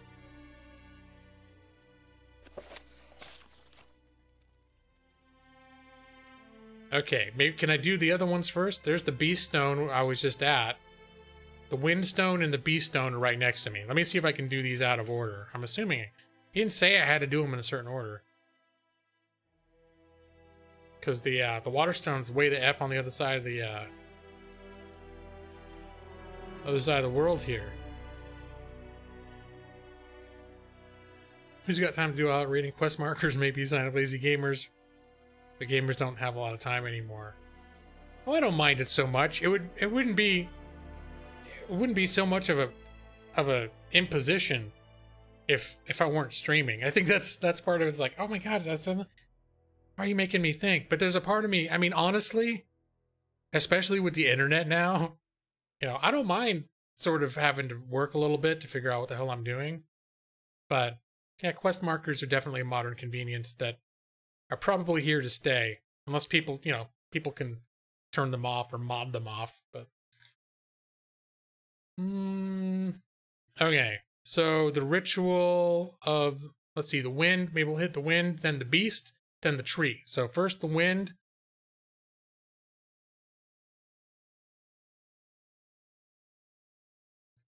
Find and activate the Windstone. Travel. It looks like I was supposed to read that whole damn thing because it has a story. It has an excerpt that's about 2 pages long from that book describing what to do with the Thing of the Wind. Hey, Brian Chimichanga.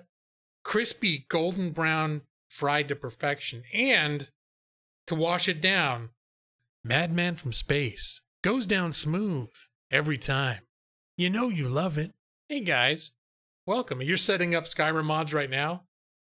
I've modded the hell out of this thing. It's part of what makes it fun to play it in the modern days. Make it look good. And woo and call hello Nolan Wolf. Welcome and hello to you.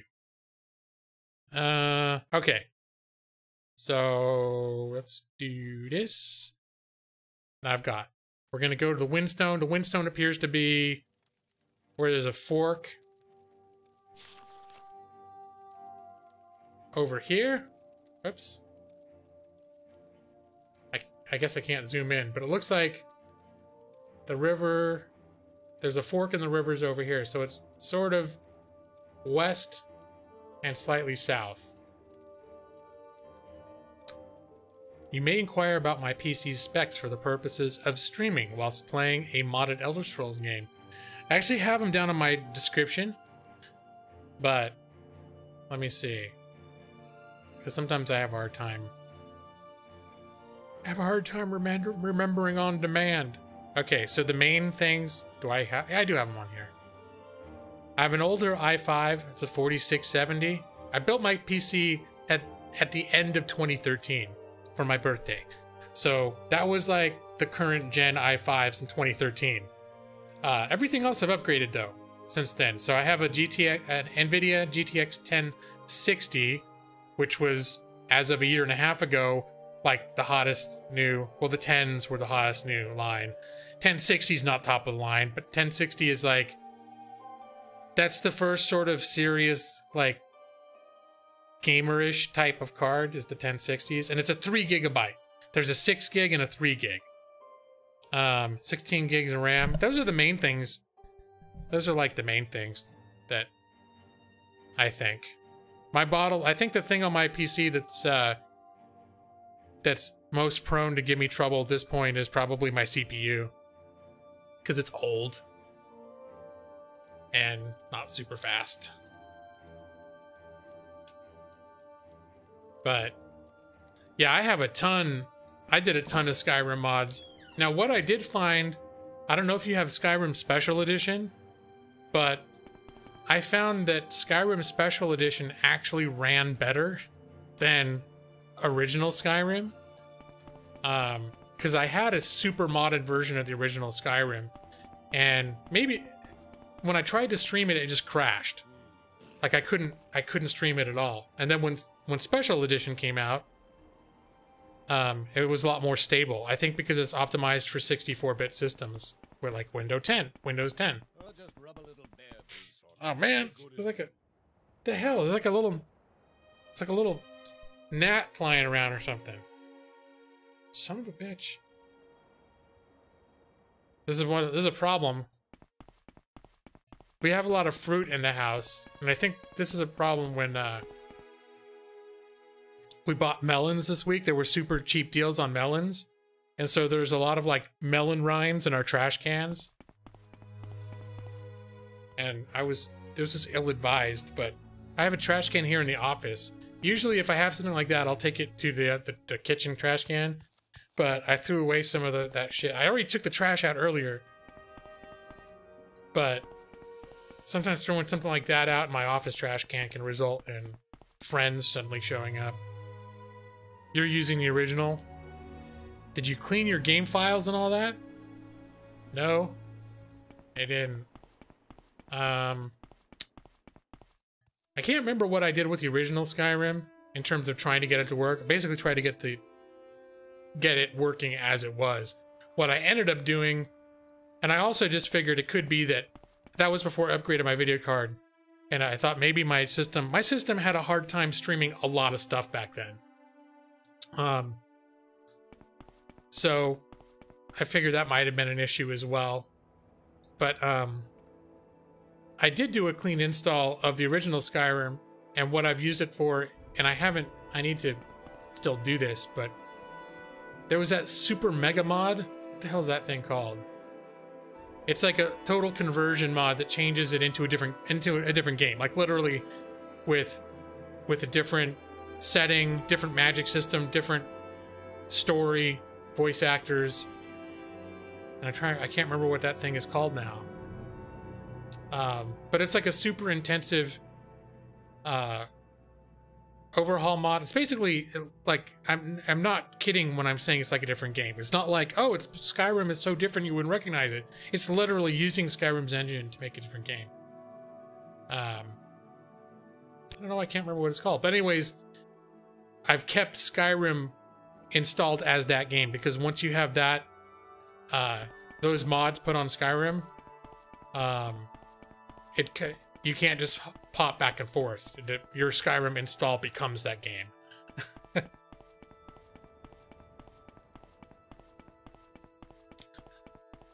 Raised by cannibals. Yes, yeah. Madman, that's exactly it. I actually started doing it on my channel. Back like a year and a half ago. And one of the reasons I stopped, and I was doing it as a let's play also. But one of the reasons that I stopped was because there's supposed to be a massive expansion coming out, and I haven't checked back actually recently to see if it did, but there was going to be a massive expansion with a ton of new content, and they were going to, when they release it, also clean up and a lot of the systems of the game systems that are particular to that mod. And I was Enderhall or Enderall. It sounds kind of like a prescription medication. Have you tried Enderall today? So please see your doctor to ask if Enderall is right for you.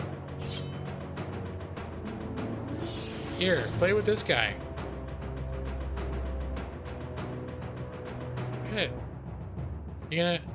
There you go.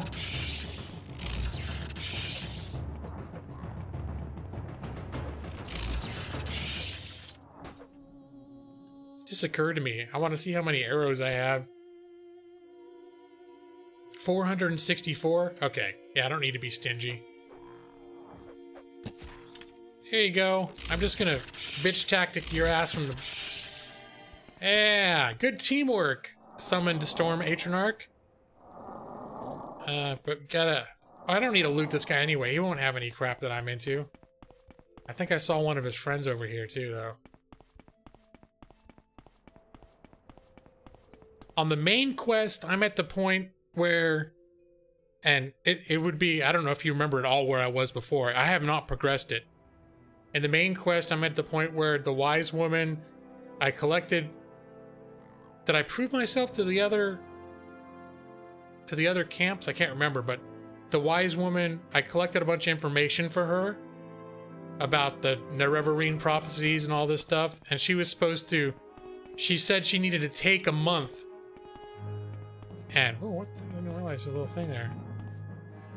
I was supposed to leave her alone for like a month and do other stuff while she read over the stuff and thought about and meditated about what to do. Come on, you can do better than that. Nope, guess you can't. I shot your ass.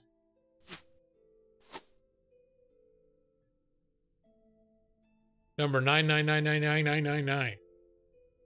And so basically I took that as an opportunity. Like I started doing some of the Telvanni quest line and just screwing around. Oh, I'm going the wrong way. I want to go this way. I want to go... In fact, I've gone too far south now, too. Hey, I think I'm seeing the thing I'm looking for. That stone over there. I probably supposed to go to that... I just found a tomb, and that was the next step on the guide. But yeah, so I took the opportunity to come here. I figure if I need to leave her alone for a month, I could come here and do the mod content. Okay, buddy. There you go. Ah, come on. Come and get me. Come on, what's the matter? Your boar got something caught in it? Okay.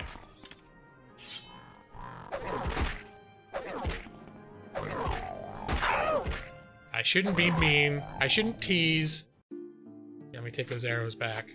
And I'll take your gold and the rest of your garbage you can keep. Anderhall was a... Yeah, Anderhall was. That's right, Nick. From Warcraft 3. That's where you start as the undead too, isn't it? Is that Anderhall? When you start an undead character and you're basically in a town that's not fully functional. It's basically mostly trash, but there's a few vendors and quest givers in it. That might be Anderhall too. Hey, buddy.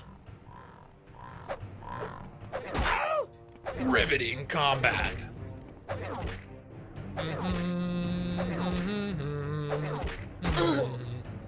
Yeah, let me cast my special regeneration spell. This will keep me healing for, I think, 10 seconds.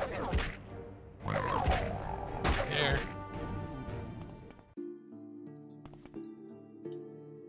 And you got nothing that I care about. I don't think it's a month, but that's cool. Yeah, I think someone told me I didn't need to stay away that long, but I decided to... I just go off and do other stuff. Because I also, at a certain point, read, like, when's the best time to do the expansion stuff. And I think they said with this, it's anytime you're after, like, level 20 or so, you're good for it. They said with the other expansion, it's more like you should wait till you finish the main quest. But this one, you can do a lot earlier. So that's why I figured, yeah, I'll do it. It created a nice sort of break in the main quest for me to go do this stuff. You ever cook dinner when you don't have an appetite? Not usually, unless I'm cooking for, you know, others.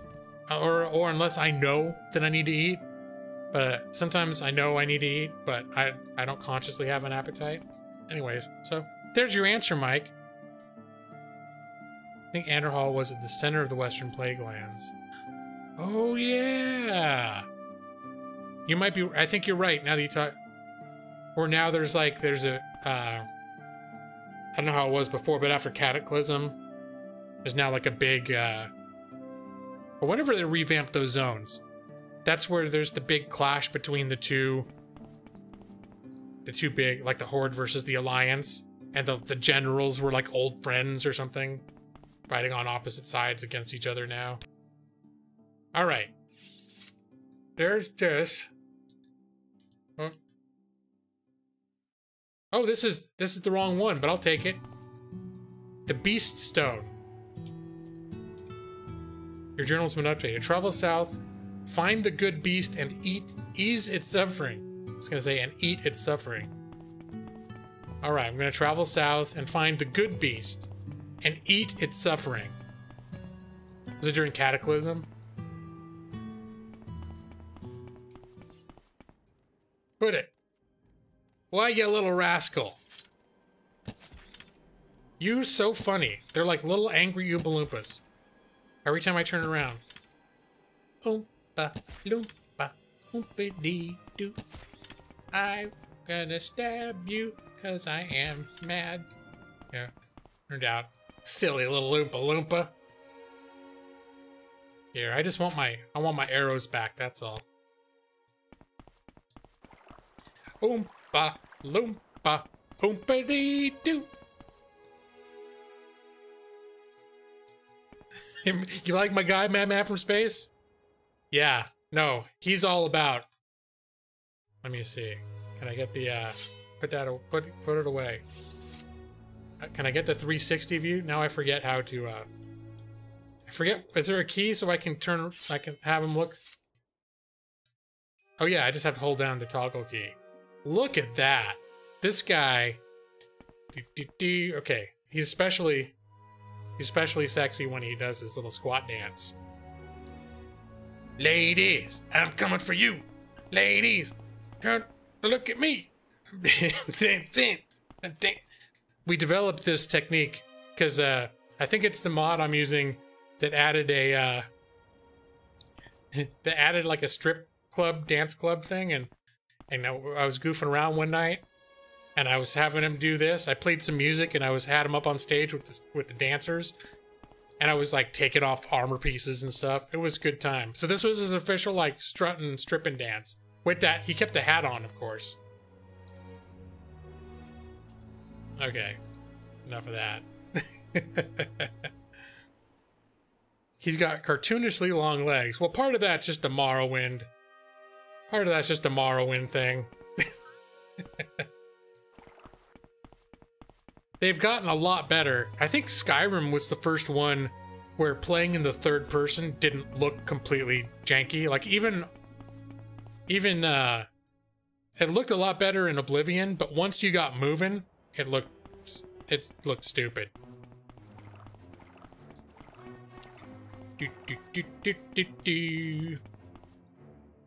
Let's see. You cooked for your family. Family who yell out so loud the other day that now it hurts to swallow or talk. Well, maybe you're making up for being such a loud, angry guy. So sometimes being a loud, angry guy, you gotta cook for your family. Let them know that even though sometimes you think they're terrible, they're still worth a little, you know. All right, hey.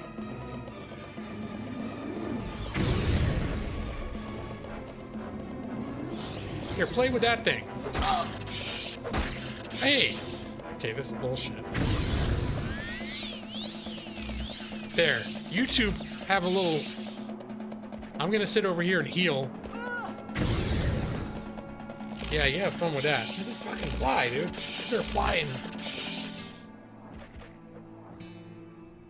Boys are back in school. You're gonna try to do some morning streams when you have nothing else to do. Make Saturday, Sunday, Monday consistent. Oh shit! You survived? All right, you son of a bitch. Come here. Nope.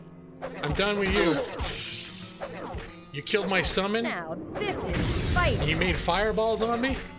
End your fight. I'm leaving.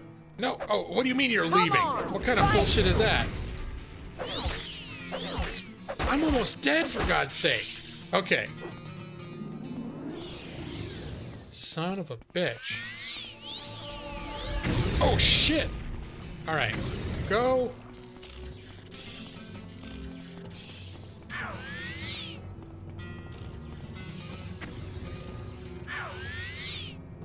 Who the hell is that person? Okay, it's time to... That is not supposed to happen to me. I'm the Nerevarine. Remember when I was beating up bears and wolves and I thought I was invincible?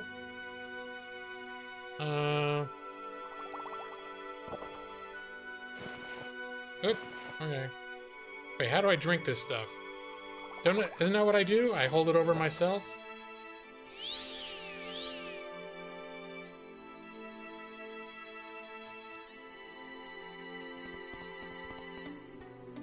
Did you finish her off? Oh yeah, Man from Space. I have a mod. I have lots of mods. And I believe it is one of the mods that allows me to cast while I'm holding stuff. So I can have the weapon and the spell considered ready at the same time. Normally in Morrowind, you have to have either your magic or your weapon out.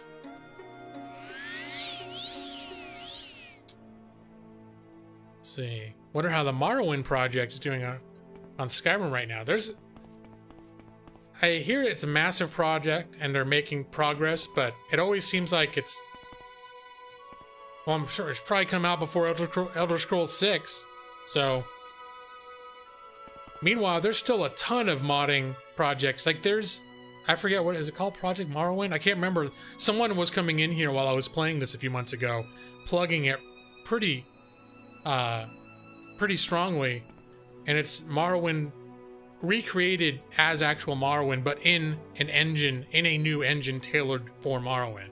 But it is literally Morrowind. Like in the Skywind, I think it's called Skywind, right? Where they're redoing it in the Skyrim engine. They're literally rebuilding the entire Morrowind like by hand, which is insane. And part of it is that Bethesda basically told them, you can't use any of our assets from Morrowind to, like, you can't just take our assets and put them in the Skyrim engine. You've got to recreate everything from scratch. It's hard for you to be excited about Elder Scrolls 6 because it's so far away. That's the only reason I'm not too terribly excited. Or you think the series is going in the wrong direction. Some people think that too. I don't. I know when I first heard about what Skyrim was, and I was like, oh, and like frozen wastelands of the north? That sounds like boring as crap. That's where the... Until I played it, and then I was like, holy shit, this is flippin' awesome. Oh, if they screw the players out of mods. I don't think they will. I think they know the reason that they're still selling Skyrim and all their other games. They're still selling all their stuff like a decade after it comes out because they've got modding communities that are keeping the games like alive. I would be very surprised based on that if Bethesda, I mean, when they even tried monetizing mods, they never tried taking away normal mods. They just tried to be like, hey, we're gonna do official mods you can pay for. So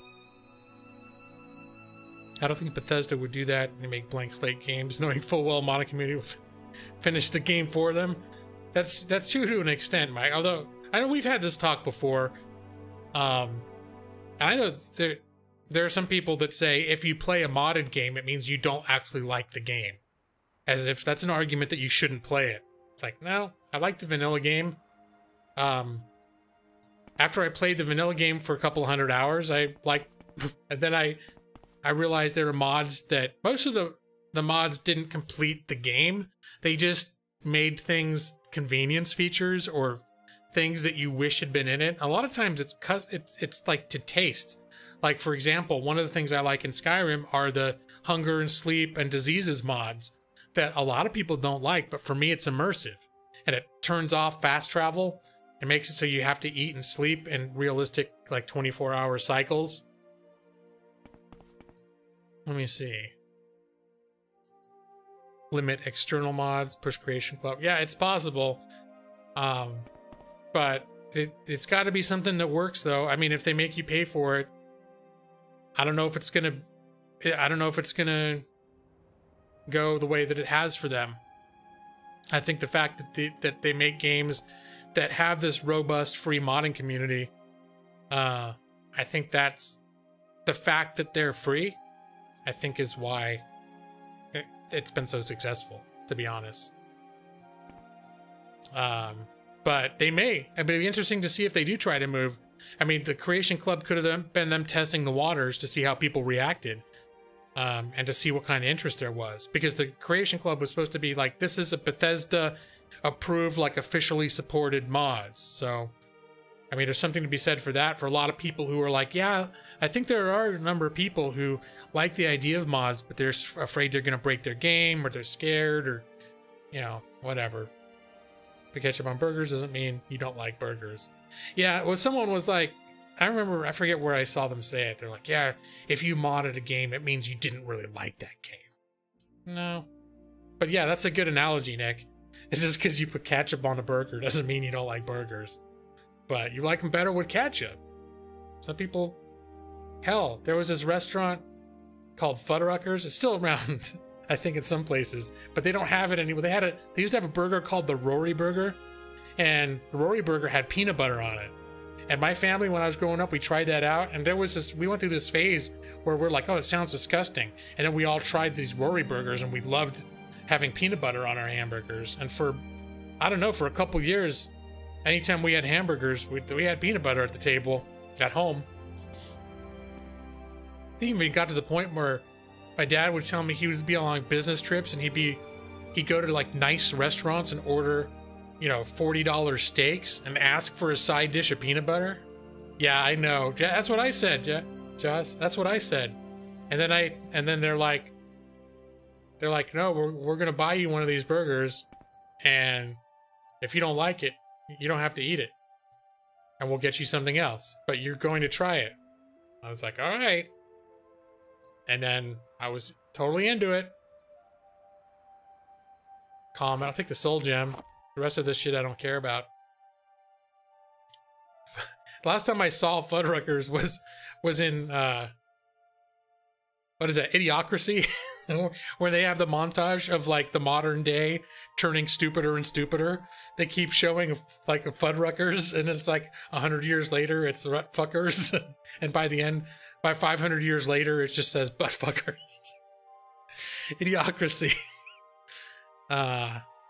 Just because you have a picture of Scarlett Johansson, your wife's face during sex, doesn't mean you don't like your wife. And hey, I imagine doing that's probably saved a marriage or two. So who's to say, you know?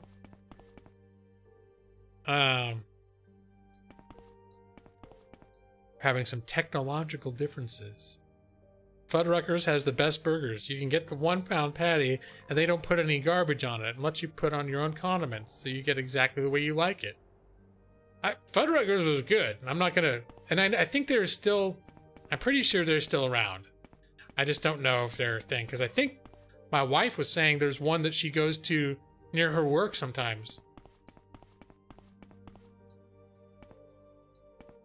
Okay. Is this... There's a friendly monster. The journal's been updated.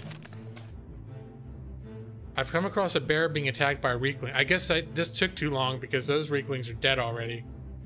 I have to find a good beast and ease its sufferings. Hold on. Do I have a spell to heal other people? I think I do. I rarely use it. What would that be? Restore health? Restore companion health. There we go. I do not need a 1 pound patty. Yeah, they're still around. Well, see, Mike wants a 1 pound. Now, just because Mike demands an abnormally large piece of meat doesn't mean that he doesn't like burgers. He's modding it to be abnormally large. And you can do it at Fuddruckers. Fuddruckers apparently, according to Matus, is very mod friendly when it comes to hamburger alterations. Alright, come here, buddy. You're the good beast, and I'm gonna heal your ass. I have a feeling this is a bad guy happening over here. Are you attacking this thing? Dude, that thing wasn't aggressing on you. You're supposed to be the good beast. Okay. Well, now what?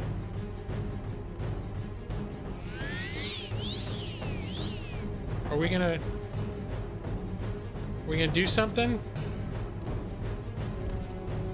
Oh, shit! Hey, buddy.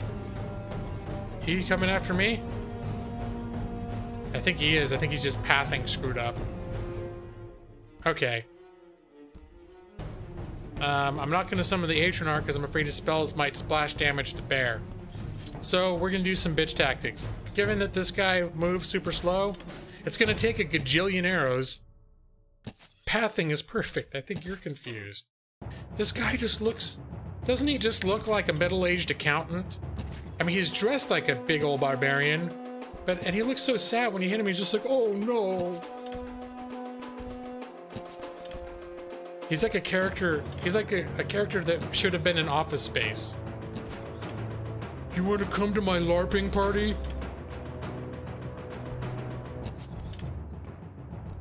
I'm Accountant the Barbarian. When you meet me on the field of battle. Although my pathing is bad because I don't wear my glasses. I have my contacts. When I'm LARPing, I wear my contacts and I can't see good. Ow. He looks like he has to poop. He's not getting really hurt either. But I feel like I've got to kill him before... is he gonna hurt me super bad if I hit him?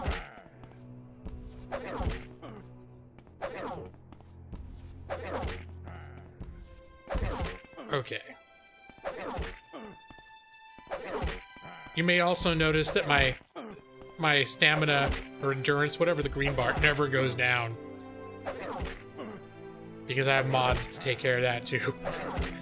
I think if I'm fighting someone that is doing like blunt attacks or attacks that specifically attack my stamina, oh shit, it will hurt me. But I can fight all day long. He's not defenseless. He's very slowly aggressive. He's just so slow. In fact, I don't think... Oh shit, he got a swing in on me. I was gonna say, I don't think the dude can even get a swing in on me, but he just proved that.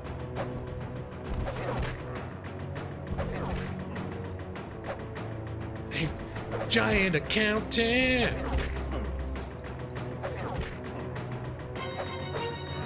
No fair! You're not supposed to hit me this much. You're supposed to be more even. I've been LARPing longer than you have. I have a higher level skill. And you're supposed to shout, +1, +1 sword, +1 sword, +1 sword. Is that what you do? Something like that when you're LARPing. Every time you attack, you just lightly mock attack, and then you like shout what your attack is, and then there's some ref somewhere keeping track of it.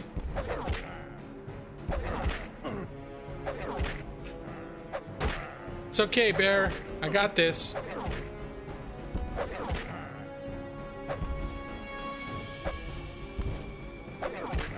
Ouch! Ouch! Dude! Dude! He's just like rubbing his mouth like, was that an arrow? It's time to finish him off with this because it turns out he actually is capable of slowly kicking my... He's slow moving, but he gets a few hits in there. He kicked my ass. Oh. Oh. Are you the one who used the last of the coffee filters? Oh. Oh. If you open the last package, you're supposed to put in a note to have a new one bought. Okay. And I'll get 18 of those back. I don't think I need his bear pelts. Alright, buddy.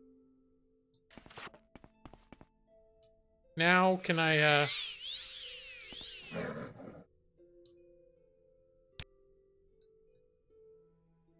I didn't finish the quest somehow, did I?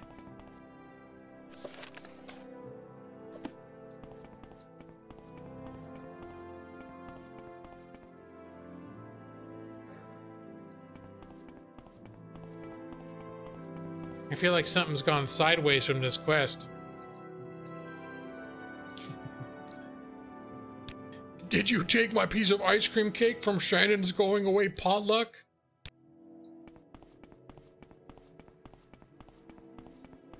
I used to sit by the window and I saw the squirrels and they were merry. But then they took my swing line stapler. All right, good beast. Now what?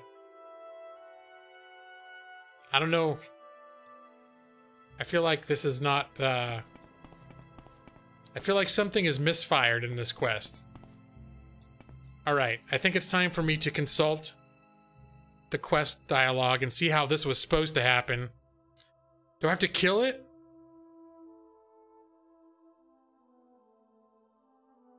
Let me see.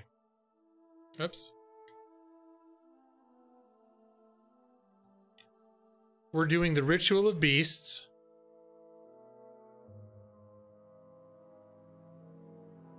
Okay. Past the lake. You see 5 Reeklings attacking a snow bear. Kill the Reeklings and you receive a journal message saying it's been wounded by a Reekling arrow. Okay, so something didn't happen that was supposed to happen.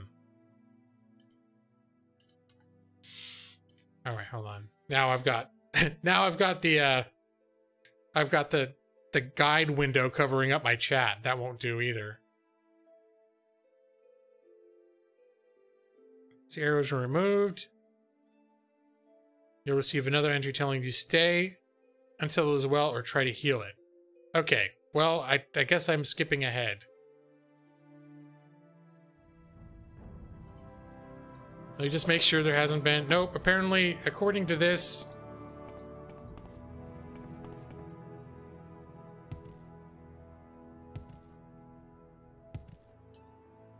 I came over here and he wasn't fighting them. They were already dead. And then... Yeah, I'm gonna go kill these guys.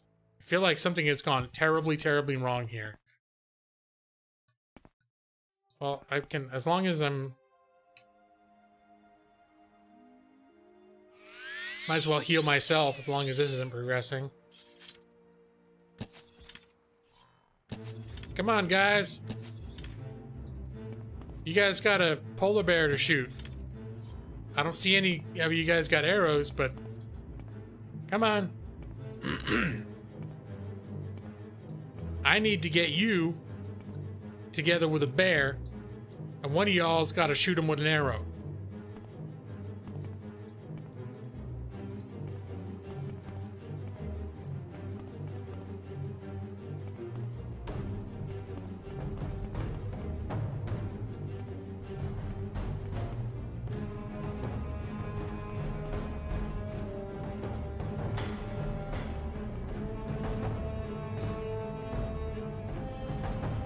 This is the stupidest quest ever.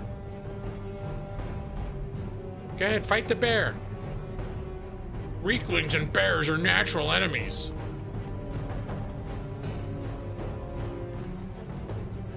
These, man, they really are not good at navigating trees in this game. Maybe that's the problem. The bear's confused by a damn tree. I don't know when the last time I saved is either.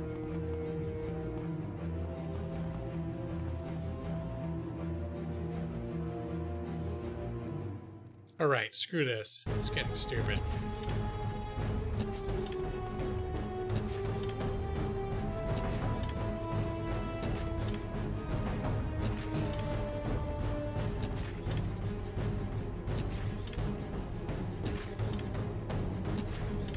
I wish headshots did more damage.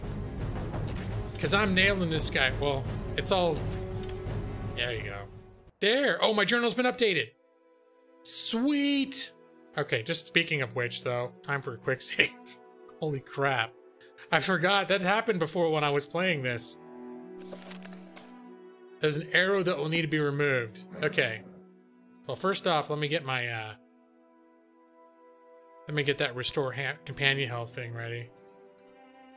I keep trying to hit escape to get out of the menu, but it doesn't. It's a separate thing. Okay, put this away. And get that arrow. There it is. And the bear is fully healed from its wounds. I guess I did it out of order, but it worked anyways. It seems the good beast would like to return.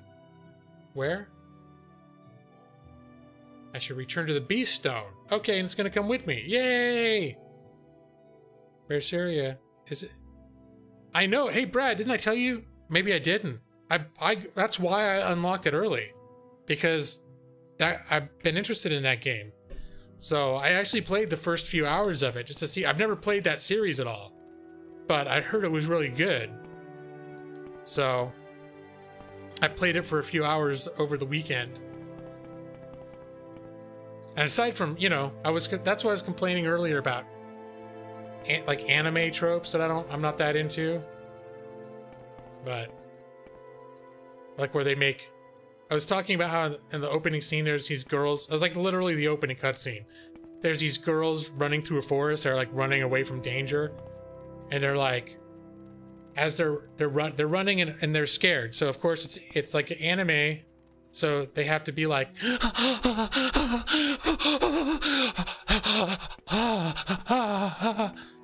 like, you know, real kind of like sick, you know, sick sounds. And then I was like, but it's not just, I should get over it, because it's like, I like Final Fantasy and they do the same thing. And I was talking about in Final Fantasy 15, whenever you go to refill the tank in your car, he makes all these like moans and grunts with every move. He's always like, he reaches for the gas pump and he's like, oh, and he picks it up, it's like, oh, and he puts it in the car and he puts it down. And he's like, oh.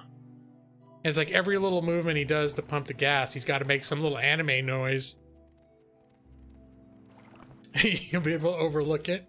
Well, also, once they got past the first scene, that stopped being a thing. There's some other things that kicked in then, but the game justified itself later. I'm not going to get into any spoilers, like if you don't know anything about the story, but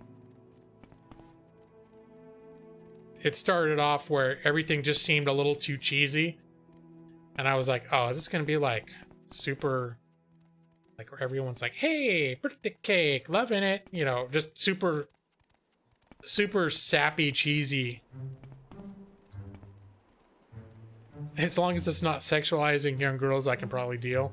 Well, see, that's the thing, Brad. I think that's why it creeps me out a little bit, is because it's clearly not a sexual scene, but the fact that all their girls, when they're scared, have to continuously make what sounds that would fit just as perfectly in a completely different kind of scene makes me wonder why they're doing it. All right, we probably need to kill this guy, huh? Hey, boar. Oh, this one's kind of tough.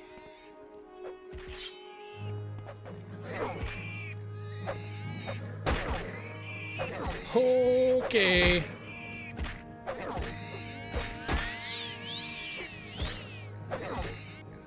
All right. Does he have any delicious... Oh, bristleback leather. Sure, I'll take that. But yeah, Tales of Berseria is why I did the unlock. And then I just happened to look and see... Oh, Sniper Elite 4. I've downloaded that too. Because that seems like a kind of game that I would like when I'm in the right mood for it, but...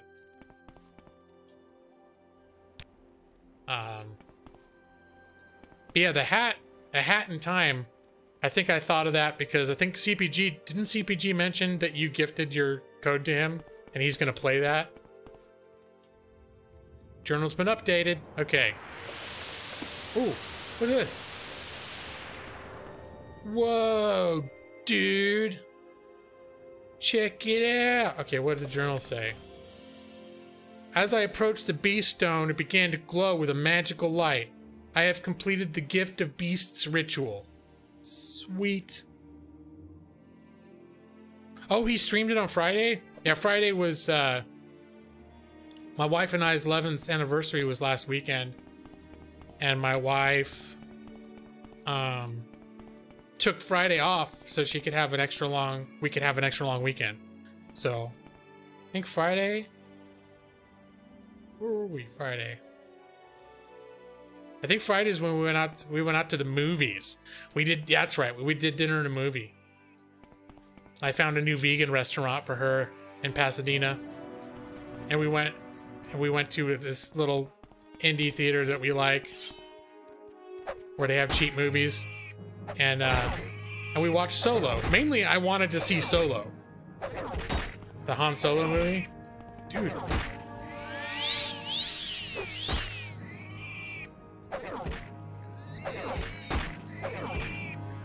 It's almost 12 years out here. Come! Well, we met... Let's see. We met 14 years ago. So we've been together 14 years. But we've been married for 11. We got married on our third anniversary. We got married on the third anniversary of our meeting, of the first day that we met in person. At the risk of being controversial, I enjoyed Solo a lot. So, a few weeks ago, we also saw I finally watched episode 8, and I liked that too. It didn't blow me away, but I liked it. Like, I had fun watching it. Okay. But honestly, I liked Solo more. We'll see if it stands up to when I watch it again. because sometimes these things don't stand up for me once I've gotten past the initial watching. When I see it again, all of a sudden, stuff that I liked just because it surprised me or whatever. Like when I watched episode 7 in the theater, I was like grinning from ear to ear. But a lot of it was just because like, oh, surprise, hey, look, it's Han Solo, or look, it's this, look, it's that. And when I actually went back and watched it again, and it was no more of that like, oh my God, it's Harrison Ford. Oh my God, it's Carrie Fisher. Oh my God. You know, it was sort of like, oh, it's all right. Like I liked it, but I was like, it's all right. All right, you guys are, I don't know if I want to keep fighting them because they're aggressive, you know? Seems like the first couple I killed were a lot easier.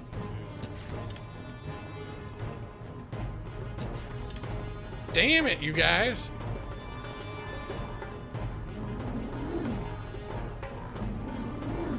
It's getting a little bit too rich for my blood. Oh, now I'm using... Damn it. I wasted all my mana failing to summon my Frost Atronach. But yeah... Han Solo, or Solo, the movie, to me, felt like I don't know, it felt like a Star Wars movie. More than any Star Wars movie that I've watched since the original trilogy. And maybe because it was taking cues heavily from the, like, it wasn't just retelling stuff, but a lot of the tone they were going for felt very much like original Star Wars adventure type of thing. All right, your turn. Come on, buddy. So I really enjoyed it a lot.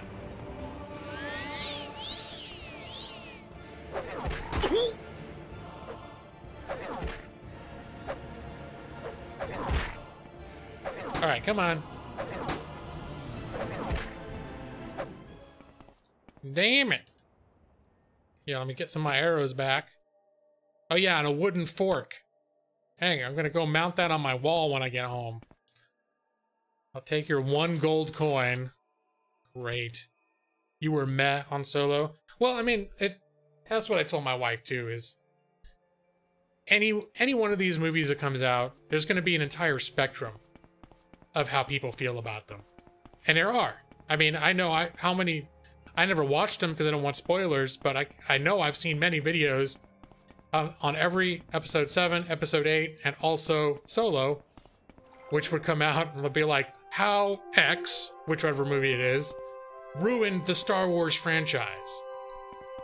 And I suspect that, like, if they made the movie that was perfect for you, Nick, there'd be a whole other faction of people that thought it was shit. And if they made the movie that was perfect for those people, there would be a whole other faction that thought that movie was shit.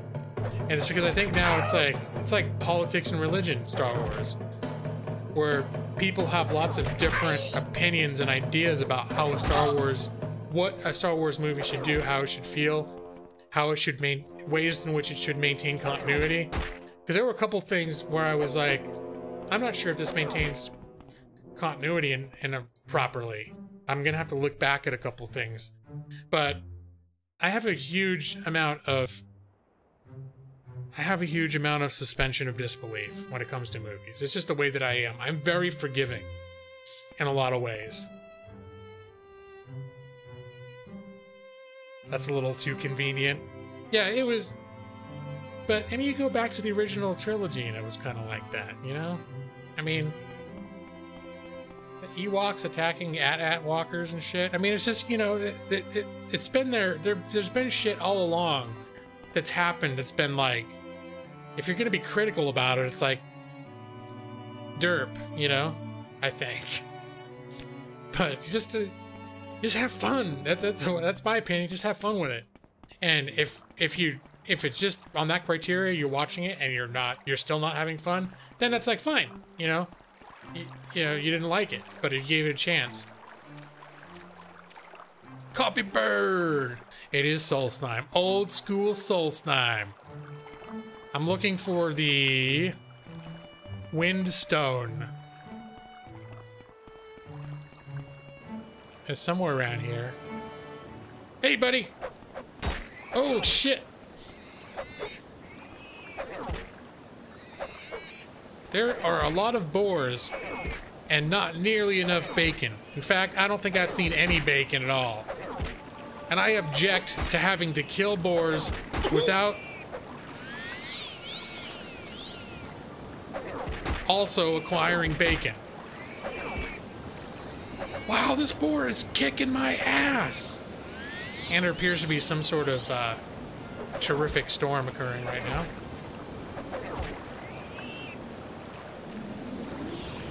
Here, play with that. Nope, play with that. There you go.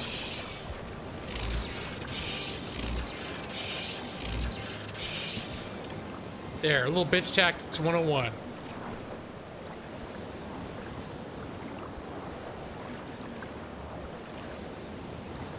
Too much wink wink nudge nudge moments. And you don't like the fill-in movies. You want to know how Han became a scoundrel? Nah. Alright, so you sort of just didn't like the premise to begin with. I don't know. I had fun. I felt like it was a fun movie. But again, I can't point to like a critical thing saying like, oh, well, it had these excellent cinematic qualities to it. I mean, it was just, I can tell you, we went in, I watched it, I had fun, I sort of bought his performance as young Han Solo, and once they sold me on that, I was just in it. I was in it for the rest of the ride, and I had a good time with it. But I know a lot of people didn't like it, but that's it. Again, any Star Wars movie, and people don't like it. And I personally, I'm liking the one-offs, and I know ideologically there are probably a lot of people hate that, because it is literally Disney cashing in on a franchise that George Lucas sat on like he was hoarding it, you know, like he was Smaug hoarding his gold. And then, well, he made the prequels, but that was, you know, whatever. That was a little bit like farting on his gold. Oops. No, I didn't need that. I never touched Soul Slime on here until last year. It was the first time I ever came here. And I only ever came here, I think when I first had the game, I didn't have the expansions. I didn't get the expansions until I picked it up on Steam, where I got the Game of the Year edition like 5 years ago or something for $4 or something like that.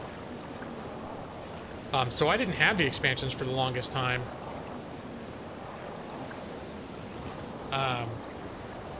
But it's a neat area. It definitely feels different. But holy crap, I can barely see shit. Brr. Bringing back the Clone Wars cartoon series. I think I might have been a little late in the game to appreciate the Clone Wars cartoon series. Because by the time that stuff came out, I was like in my late 20s. And I know you don't have to be a kid to like certain things, but I found that there are things that happened when I passed a certain age that when new stuff directed at kids came out and I tried to watch it, I just couldn't get into it because it was too directed at kids. Like it just felt too like not mature. Let's see, it's a good series, but for them to bring it back now, it just seems like crowd control and me, so we're real iffy on it. Yeah, well, I guess we'll see. I mean, like I said, I was never big on it to begin with. But, movie wasn't too great with it. Alright. What am I doing here?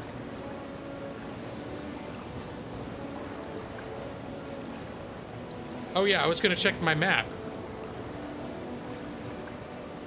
I'm looking for the wind stone. Oh, that's probably it right here.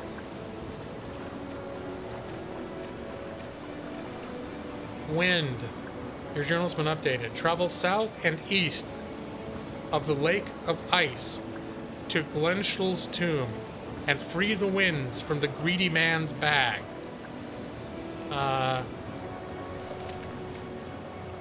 Travel south and east of the Lake of Ice to Glenshul's tomb. South and east. I think that's the lake. I'm guessing that's the Lake of Ice. South and east. So that'd be like over there. Okay.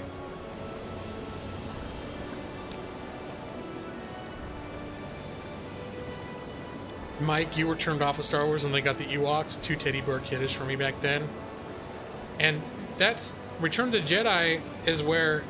And that's, again, I think, like what I'm talking about the age thing, too. Is if I'd been a few years older when Return of the Jedi came out, that might have been the point at which I was just like, oh, well, you know, like Empire seemed to maintain some sort of credibility. Like it was obviously it's an adventure tale for the whole family, but it still had this kind of, you know, something that you could take seriously too. And then Return of the Jedi comes around, the Ewoks. There are a lot of people that feel like the Ewoks, the whole Ewoks thing ruined the original trilogy. But I tell you, for me and all my friends, we're all like 10-year-olds watching Return of the Jedi. We thought that was the shit, Ewoks. But if like Star Wars came out right now and I'd never seen it before, and I was like, oh, I'm gonna watch Star Wars, I might be like, I'd probably be like, I still like it, but I would have been like, yeah, I could have done without the Ewoks. That was a little stupid, but I still had fun watching it.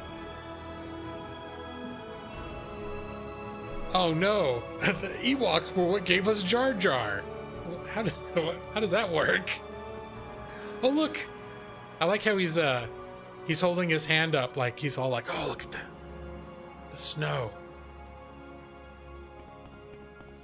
Going down the mountain when I go. I forget what these 3 dudes are. I think this is the way I need to go though. I just noticed there's like a dude. He's looking monstery though. He's got a tall monstery look. I don't think I need to... I am going altogether the wrong way at this point. Oh, that he thought cutesy trash was appealing?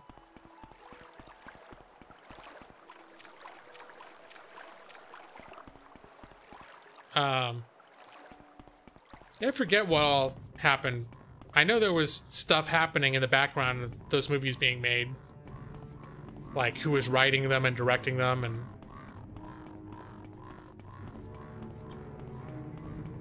These guys. I'm trying to remember these. I'm feeling like these guys might be hostile, but I'm not sure. Be gone, stranger. Okay, that's good enough for me. What about you? We'll have no dealings with the likes of you. Be gone. What about you? Any of you have any? You have no business being here, stranger. Leave now. Okay. Oh shit! Where'd that dude come from?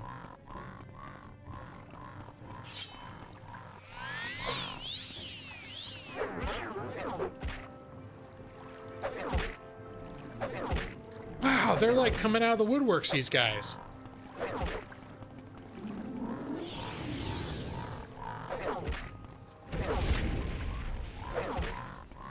What is these little dudes casting magic on me now?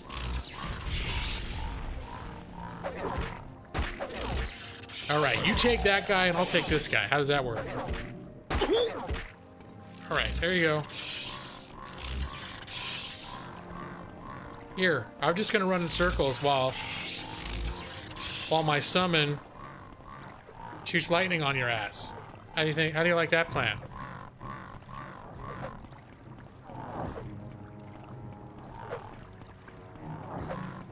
You're not...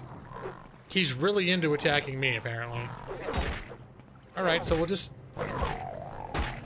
Oh, he's pretty hurt at this point, though.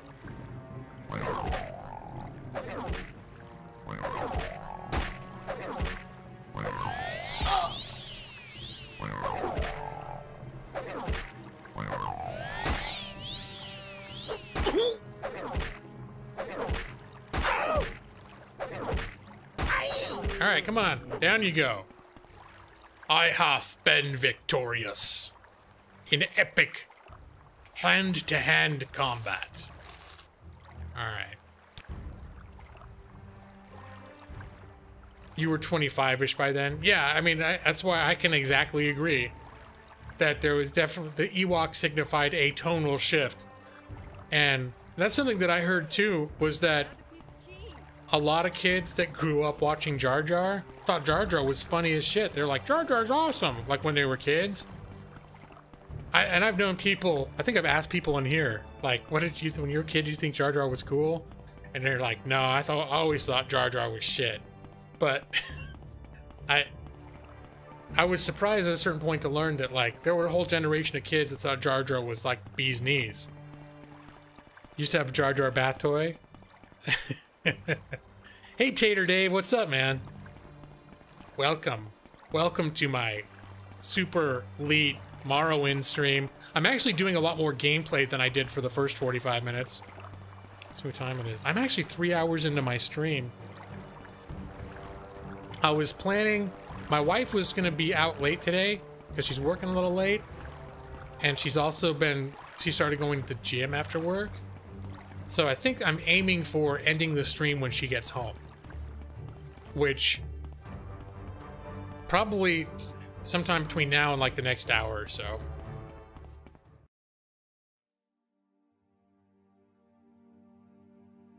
Blanket Star Wars, a Phantom Menace review. Hey, Dark Jake.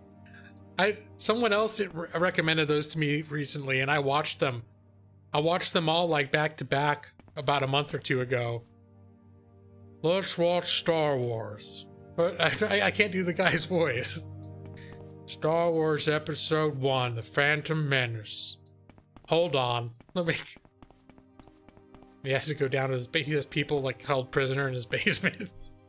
But that guy's flippin' hilarious, dude. Jar Jar was pretty great in the Clone Wars show. Because he was a politician. Everyone regarded him as very accomplished. Well, that's how he... When he showed up in the later episodes, it was all like... It's like... George Lucas is like, well, see, now he's... too good for your shit. Now he's Jar Jar, the super respected, like, senator or something. Senator Jar Jar. So F off, everyone. If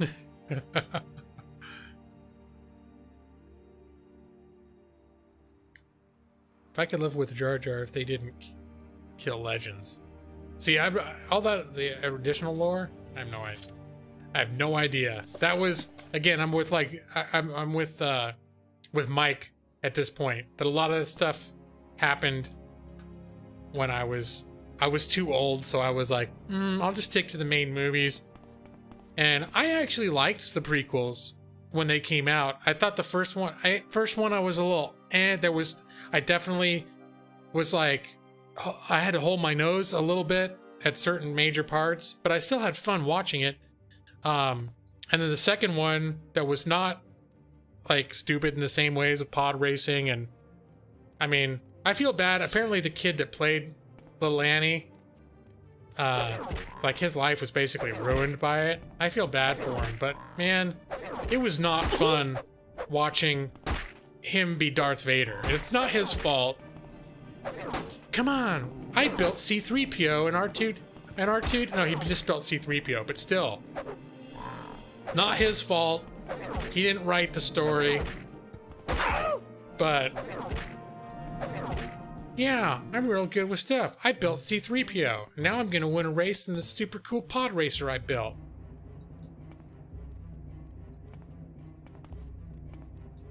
A Legend was... I don't even know what Legend is. Is that another animated series?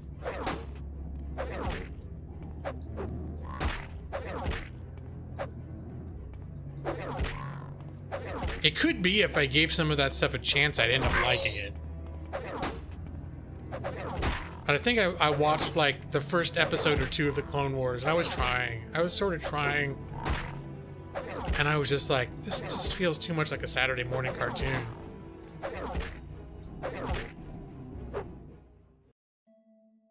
The expanded universe, but they made it. Well, yeah, everything became non-canon when once Disney took over. Okay, so there is apparently a tomb somewhere around here.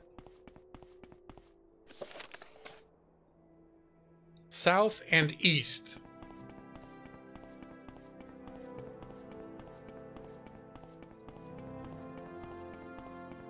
Could be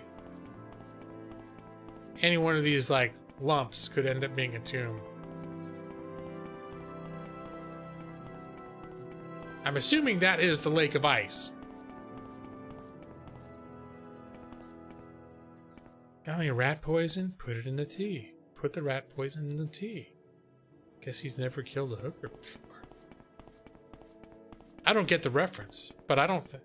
Is that from one of those mature Star Wars stories? Okay, that guy looks serious.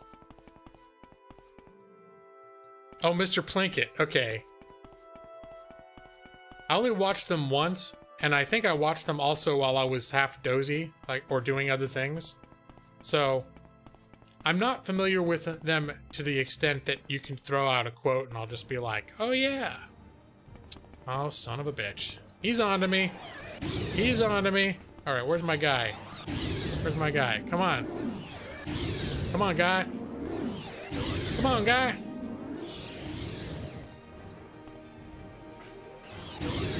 Now get him.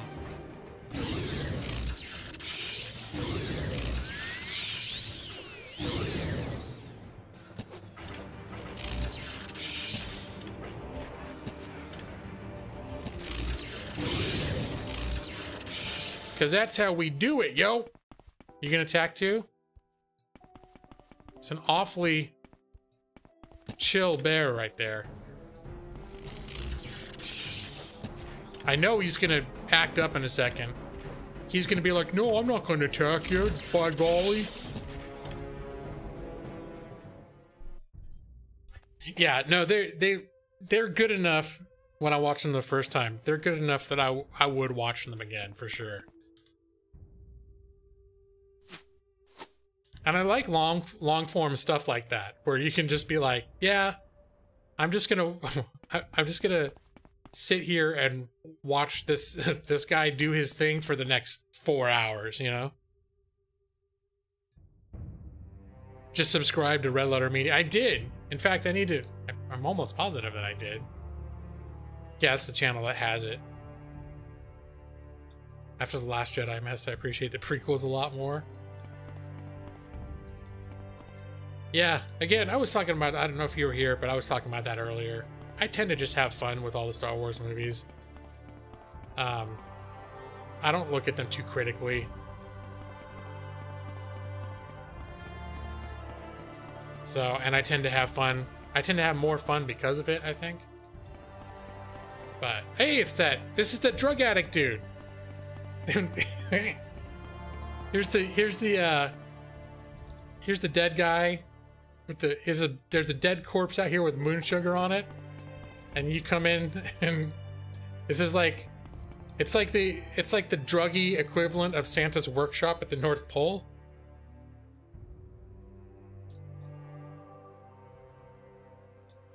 Oh yeah, I liked the prequels when they came out. I remember when when episode 2 came out, the general consensus at the time was like, oh, they're getting it right now. Episode 2 was widely regarded as a solid movie, as was episode 3 when it came out.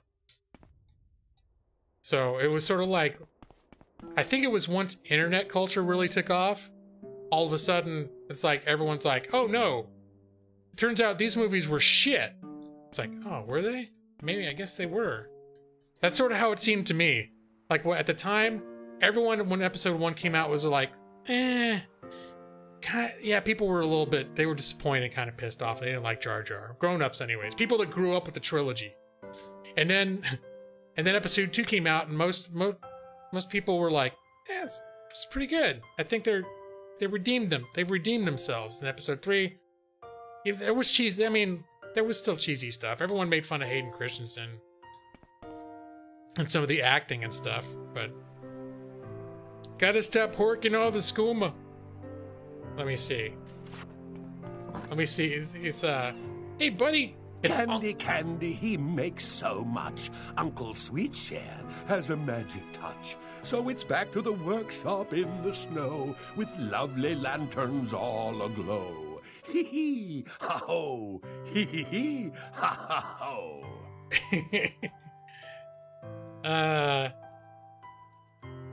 Hee hee, ha ha, can it be a visitor in my workshop? How can I help you, sweet Garriman? I have candy treats to spare if you've come in search of happiness. What candy treats? My candy treats are tasty, they are, and filled with special sugar and love. They bring happiness to everyone on Solstheim. That's what I do, you see. I give out my special sugary treats and spread happiness throughout the land. It's difficult work, but oh so very rewarding. Nashi certainly thought so. That person is dead of an overdose outside. Ah, Nashi, the dear lad.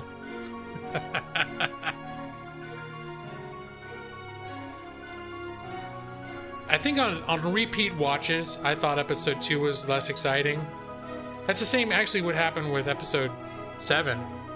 When I was in the theater, they were pushing so many nostalgia buttons that I was like, yeah, I'm liking it. And then when I watched it again later, I was kind of like, I'm not.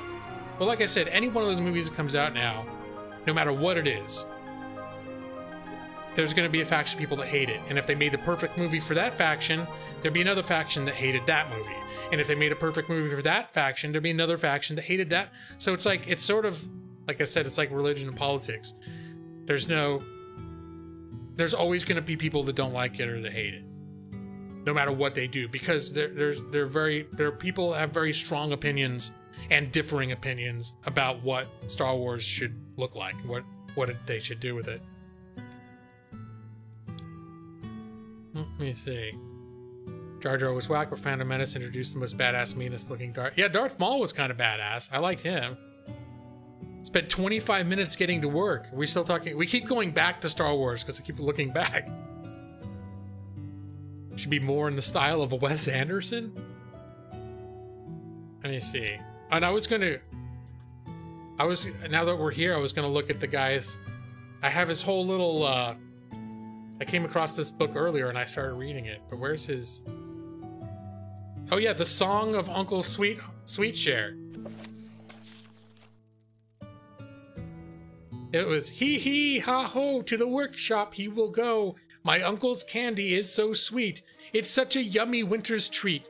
When sugar is warmed by the pale hearth light, the happiness spreads throughout the night. Tee hee ha ho, to the workshop he will go. Uncle Sweetshare is coming near to spread his candy and his cheer. It's better than trinkets, games, or toys. To say all the little girls, or so say all the little girls and boys. Tee hee ha ho, to the workshop he will go. Candy he makes so much. Uncle Sweetshare has a magic touch. So it's back to the workshop in the snow with lovely lanterns all aglow. Hee hee ha ho, hee hee ha ha ha ho. Yeah. So there it is, Uncle Sweetshare, ladies and gentlemen, in the flesh. And his good friend Nashi. I forget if you ask him about Nashi, does he say anything? Candy, he makes so much. Uncle Sweetshare has a magic touch. So it's back to the workshop in the snow with lovely lanterns all aglow. Hee hee, ha ho, hee hee hee, ha ha ho. Nashi was my assistant. He helped me make my candy. He so loved his sugar, Nashi did. Loved it a little too much, I'm afraid. He died, you see. His sweet tooth got the better of him. I buried him just outside. Didn't really, you just sort of threw him into a hole. We had a lovely little ceremony. The Horkers came and sang for him, they did. Hee hee hee, ha ha ha ha. It's crazy. Extremely similar, but legally distinct from Santa Claus. Yes. Hey, Marinator. Uncle Sweet Cherry. No, not cannibalize him. He's magic. He's making magic candy that all the little boys and girls love. Ho ho ho, tee hee hee. I gotta find that tomb. You should have picked an easier opponent. Oh, for Christ's sake. It's not one of these people again. Okay, where's my, here. Let's not even mess around this time. We're just gonna start the combat. This person almost owned my ass last time. Shit. There we go. Now we can engage in proper bitch tactics. You fight my summon while I shoot you with crossbow bolts. That's how we get through combat without being hurt. So says the Nereverine. Oh, I need to gain a level too. Wait, how is this? I thought this person was almost dead a second ago.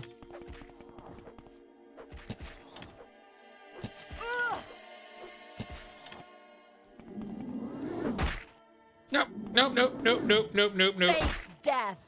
Nope. This person's so badass. Come on. All right. Now attack. There you go.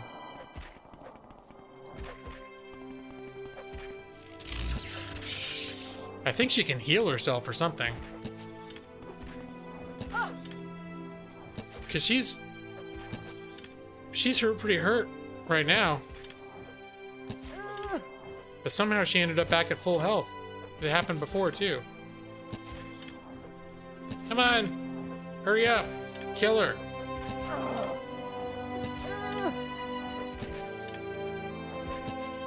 I think she's out of Magicka. Oh shit.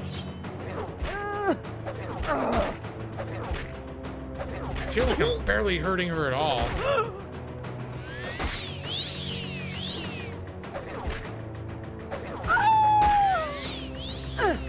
You call this fighting?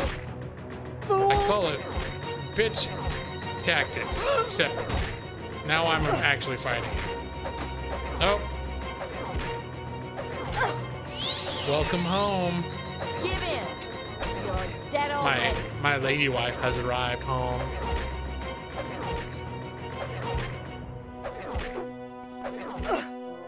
Alright. Alright, come on. Come on. Come on. My, and this is just like a random, she's like a frost witch, basically. Just random. Okay. So, hold on a minute.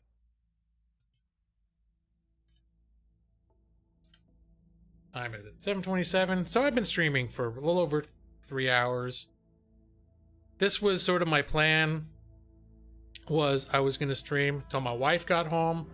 So we're going to call it the end of the gameplay at this point. Let me see. That's a shame too. I got a lot of people watching, but I'm ready for dinner. I'm ready to eat and hang out. So it's be a good time to wrap up. Now, I did mention at the beginning of my stream that one of the main reasons I streamed today was because looks like I got work stuff again tomorrow. And in fact, I'm seriously considering making Wednesdays my regular stream days because I keep having to pick up files on Thursday nights for my work. I work from home, but I pick up files. Used to be once every week and a half, but the way workflow's been, instead of getting big bulk things all at once, I have to go 2-3 times a week. And Thursday is one of those days where, based on the flow, where pickups happen. So anyways, I'm probably not going to be available tomorrow to stream, so that's why I streamed today, because I finished my work early, and so I streamed early. Let me see. Just do an IRL stream. which is your normal stream with background gameplay. I just do a stream where I'm doing work. See, the problem is I do voice dictation. That would be funny if I did GLaw Works, but I do voice dictation and it's legal files, so it's like it's all confidential and stuff. So I otherwise, you know, I would do that while I'm working. But I could do like a real life stream of me like waiting for the bus when I'm picking up files tomorrow. It's like, here I am live from the Studio City Metro station.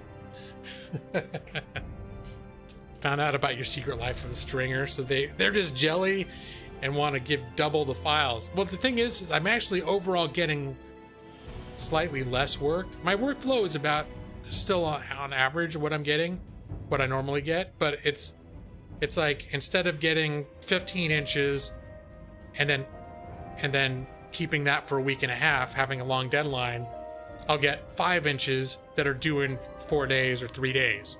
And then I'll finish those and I'll drop those off and I'll pick up 5 more inches. And those are also due in like 4 days.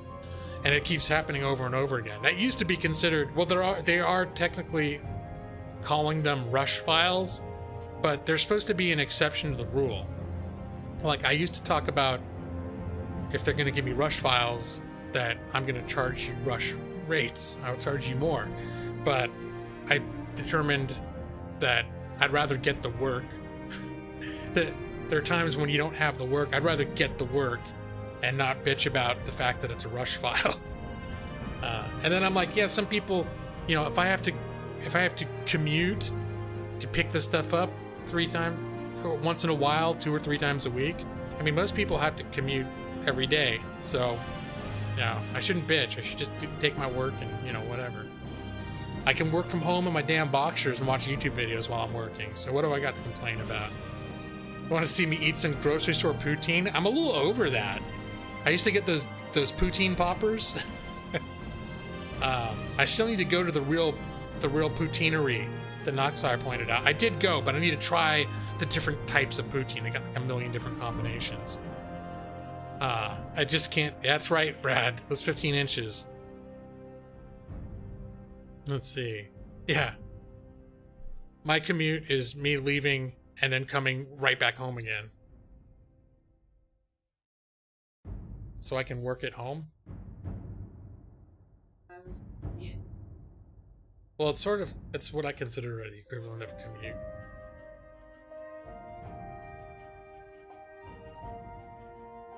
She's pretending like she doesn't understand what I do for a living.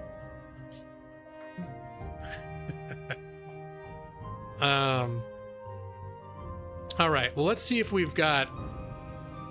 One thing I like about streaming at weird times is raiding people that I don't normally get to raid. So let's see if we've got... It shows I got 17 people watching. One of them's probably, as always, probably me. Are we gonna... let me do a roll call. If people who are gonna participate in the raid, hit type 1 in the chat. I think we got enough for a good raid at this point. But I always worry now because I've had a couple, I'm like, I'm gonna do an epic raid. And then I'll look for someone that like has slightly less watching than me. And I'll be like, this raid's gonna blow their minds. And then I show up and it's like me and 2 other people. Oh no, Brad thinks I should stream for another hour before he'll get on my raid. There is Barbara. Let me see. Hold on a minute. Missildine Online has raided me a gajillion times. Have I ever raided Missildine Online? I'm not sure that I have. Shit, Soy Bomb's on. I was just saying tonight that if I ever saw Soy Bomb streaming when I was done, I would raid the hell out of him. And I'm looking, and lo and behold, Soy Bomb is streaming right now. And therefore, we are going to raid the hell out of him. Soy Bomb is playing some sort of old schooly Game Boy Mario spin-off game. Anyways, it's Soy Bomb though. That's the important thing, and that's why we're gonna raid Soy Bomb. You can do a short-term raid? Okay. And Mistledyne's online's ending anyways. Okay, just, I hope he doesn't raid me because we're almost done. Mistledyne online, if you're scouting me out, I'm wrapping up. Because he's probably not used to seeing me at this hour either. I'm ripe for a raid from him. Alright. So we're going to do Mr. Soy Bomb. We're going to do a little hashtag Lawhawk raid. According to the roll call, I'm going to have about... Sleep for a week and not be well slept? Well... According to a roll call, I'm going to have about 4 people joining me. Out of my, what was 17 viewers a second ago. It's dwindling. The viewers are dwindling. That's okay. Soy Bomb's shows 5 people watching him right now.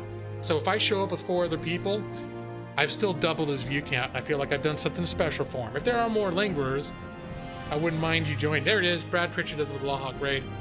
Nick wants to do Legal Eagles. It's all the same. He'll understand what it is. All right, guys. So let's raid Soy Bomb. And thank y'all for being here. Again, probably no stream tomorrow. But thanks for being here now. Have a great night. And if I don't see you before then, have a great weekend. Love you all. Hugs and kisses. And let me get you that link. Here you go. Go get them, guys. Hit them up with that hashtag Lawhawk Raid or Scales Birds, whatever the hell you want to call it. And I will see you next time, guys. Have a great night. And thanks again.